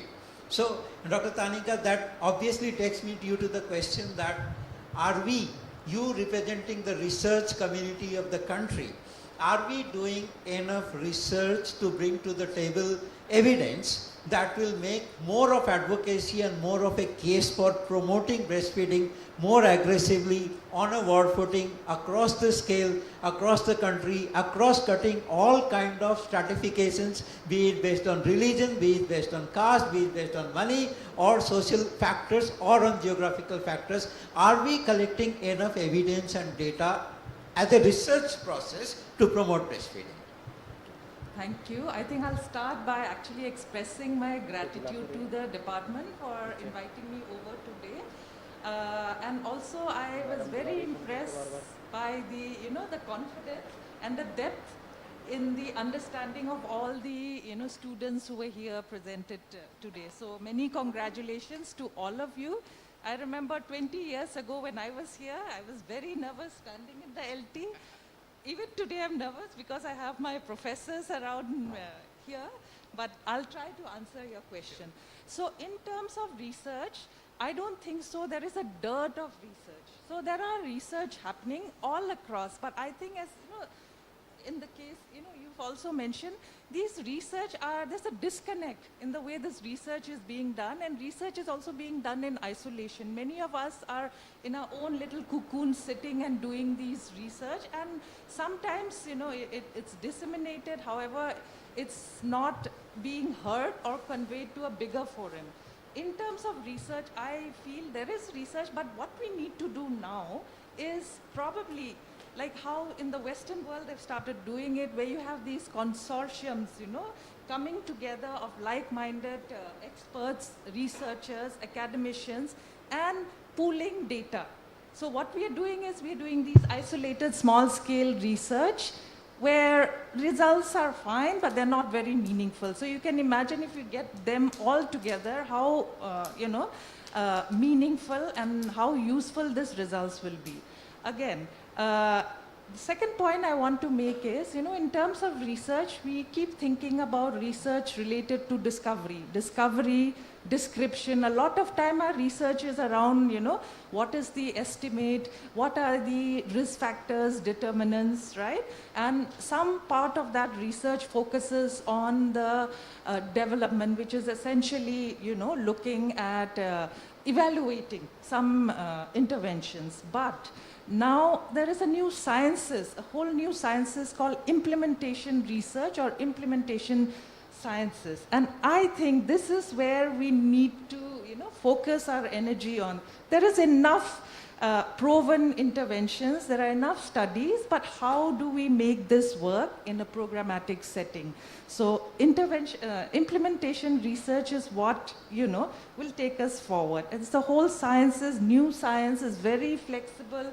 It, allows you to identify those problems and have a solution to how to successfully implement strategies in order to make an intervention work at the field level and scale it up, right? The other thing is, what our research is lacking is, we keep talking about it, but in practice, I don't know how much of it is being implemented. Multidisciplinary, research. The other thing I wanted to mention is, like I mentioned earlier, most of our research is top-down, or is based on my interests, but not on the needs of the community, the program. So it's high time that we look at that aspect of it also. Get in your relevant stakeholders, get in your implementers, get in the government, that's all, and get in your, it has already been spoken about earlier, the community. We design the study for them, we implement, but do we even listen to the voices in the community? What is the ask from us, and always ensure that your researchers need this. I think that is what we need to do. I think this is where policy and the research has to connect. The gaps can be filled. Thank you, Dr. Tanika, for bringing that significant observation to the table that implementation research is what we need at this moment. As she rightly pointed out, that Indian Council of Medical Research has made this paradigm shift, and it has converted into a policy now that the research should be directed at 4 Ds, which Tanika was talking about, that is discovery, description, delivery and development. So as the paradigm has become such that we have used volume of data in terms of descriptive research, we have used volume of data on development research, but delivery, that is implementation research, is what we are lacking in. So we need to now invert the pyramid. We need to populate implementation research, create more evidence that whatever policies we are making, whatever policies we are talking about, once you go to translate into reality, what are the challenges you are going to face? And how are you going to modify your policies to suit the conditions so that the implementation becomes feasible? So now the focus of research should be shifted from discovery and description to delivery, and that is through implementation. So, we have heard all the 4 panelists here. Unfortunately, due to lack of time, the food for thought has to stop here, because thought for food, I'm sure, is now on the top of your mind. So, any quick comments from 30 seconds comment from any of the participants or audience? Anyone has a quick thought? Counted 30 seconds. Yes, Naudivya, please.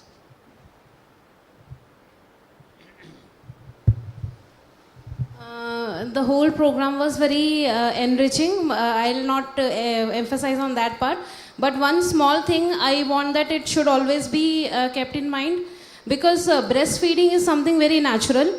So when we are emphasizing in our policies or promoting about lactation rooms, at the same time we also need to make it clear that it is not something that has to be, it is not something that takes, which is inconvenient.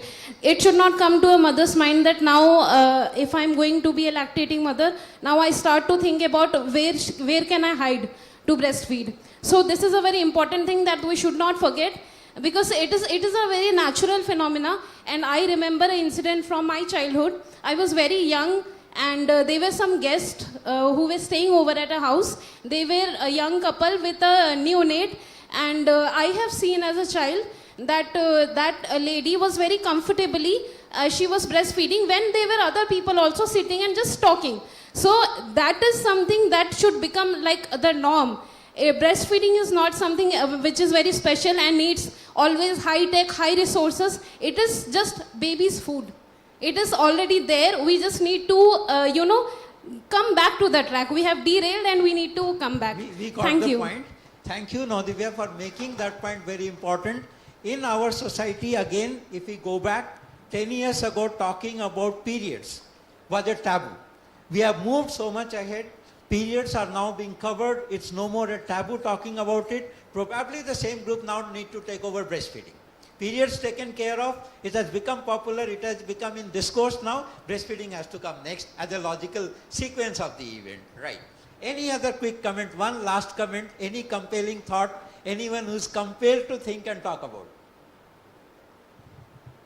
If not, then finally, well, once again, thank you all my panelists for this engaging discussion, as well as your constructive comments during the presentation by the experts in making. Half of the discussion took place there and the rest of the half covered here. So I end by thanking all of you for taking your precious time out, coming here and encouraging these young professionals and also enriching us with your knowledge. Thank you once again. Thank you very much. Over to Prachi. Thank you, sir. I would like to thank our esteemed panelists for their insightful contributions to today's discussion on breastfeeding support.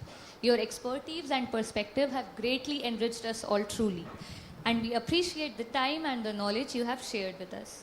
We will now finally proceed to the much awaited prize-giving ceremony for our policy presentation competition. I invite our distinguished guests to join us as we recognize the proposals put forth by our participants. So I would now like to invite Dr. Renu to please announce the prizes. Mic वहीं दे दो ma'am को, keep the mic there.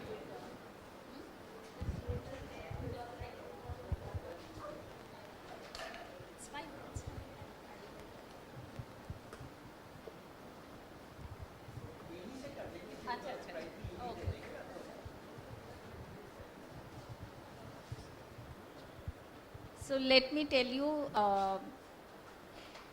all of you were amazing. All of you. I think, yes. I think if I imagine myself in put myself in your shoes, I had no clue as to what public policy space looks like. Yeah, that's really wonderful.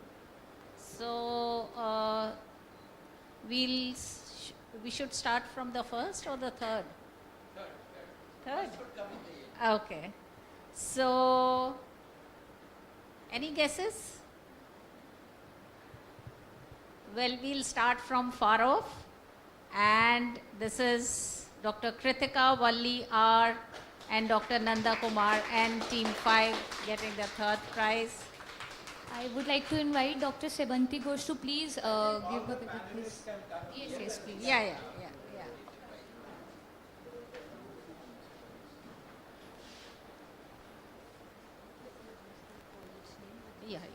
So third prize goes to Team 5, Dr. Kritika Valli R and Dr. Nanda Kumar N, representing the Madras Medical College. So it was really wonderful to have. And the second prize,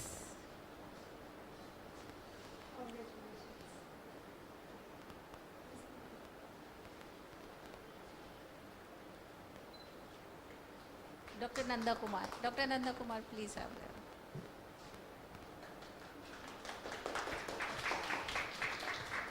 The second prize goes to, any guesses? So, it's from Team 3, Dr. Shivani Nirgotkar and Sabyasachi Banerjee, Rajiv Gandhi Medical College, Thane, and MIT School of Bioengineering. So you can do the honors. Please come. Yeah. Sabyasachi and Dr. Shivani.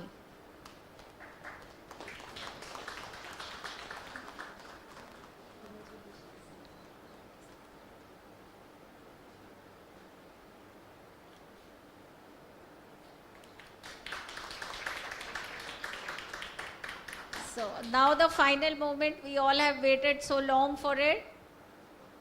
अब तो कोई guess करो भाई. Who's the first prize? Huh? Team 4? What do you say? Team 4? So we also say Team 4. So we also say Team 4. Come down. Dr. Anamika Prashant and Dr. C. Maria from Seth GS Medical College and KEM Hospital. Wonderful.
Please, I would request everyone to kindly wait as we call on the participating teams for their certificates as well.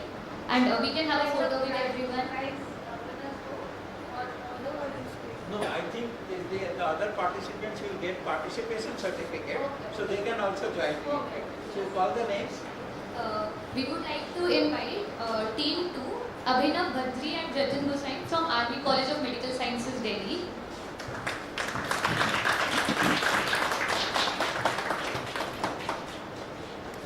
They are also one of the undergraduate teams who have been selected. Special applause for them. They are the undergraduates.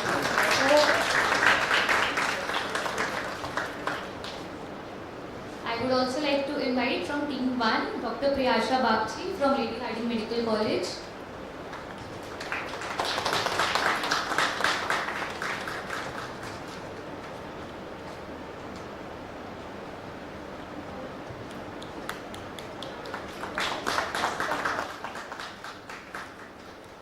Finally, I would like to invite Team 6, Garima Chaudhary and Bhumika Yadav from Uttar Pradesh University of Medical Sciences, Sefai, Etawah. They are also the undergraduate team.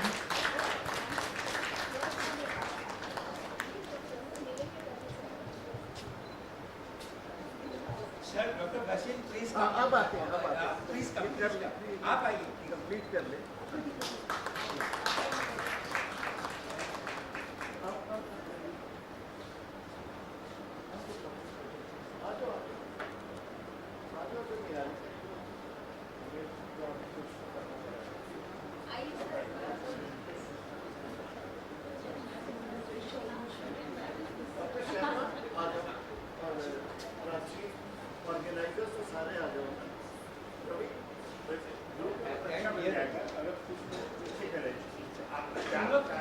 Some of you come on the back. Everyone can. All of you can come this side. Come. Swati. I guess we can stop live streaming now. We are adjusting. Kshitij and all come at the back, so everyone will be covered. All those who think they are very young can sit down below also.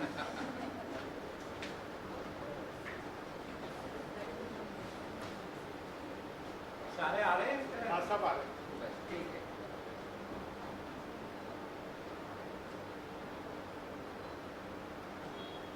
वो वाली light भी जला कर पीछे वाली वहाँ है.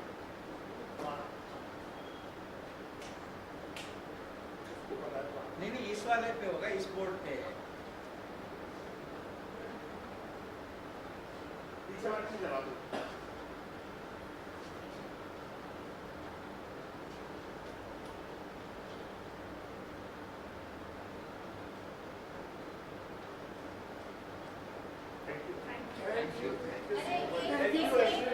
एक अच्छी सी फोटो लीजिए. All of you smiling and like this, or some add some yeah. Everybody take some pose.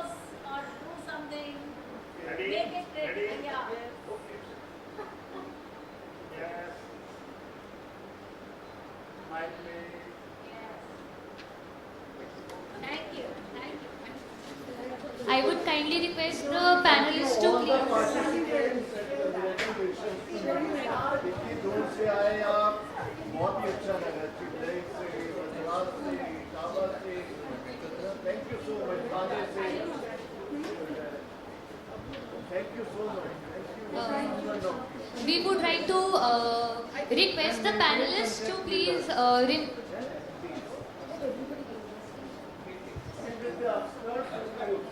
we are budding. Sir, we have to do one more honor to present memento to the panelists.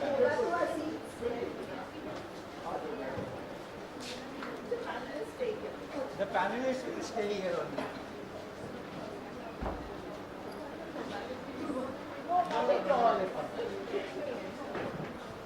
Respected participants, we would request you to please take your seats for 5 more minutes. Just be seated for 2 minutes.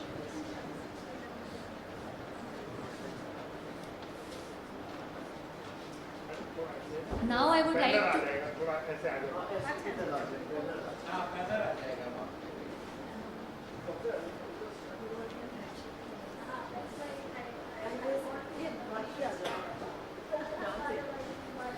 Now I would like to request our respected Head of Department, Dr. Sanjeev Kumar Bhasan sir, to present our esteemed panelists with small tokens of appreciation.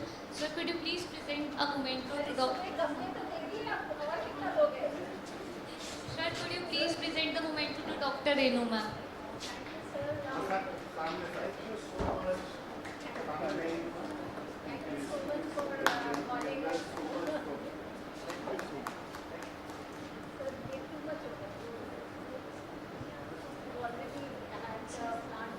So could you please... Doctor,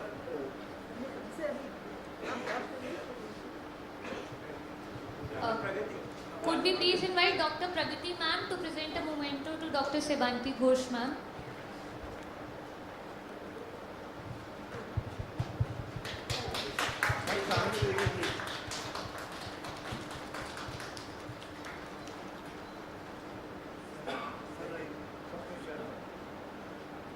Thank you ma'am.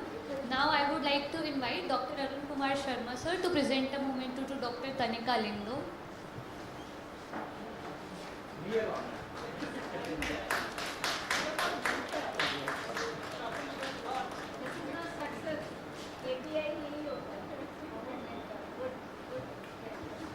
Thank you sir, thank you ma'am.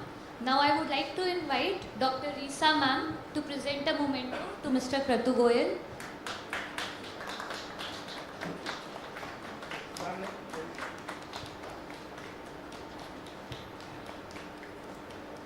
Thank you ma'am, thank you sir.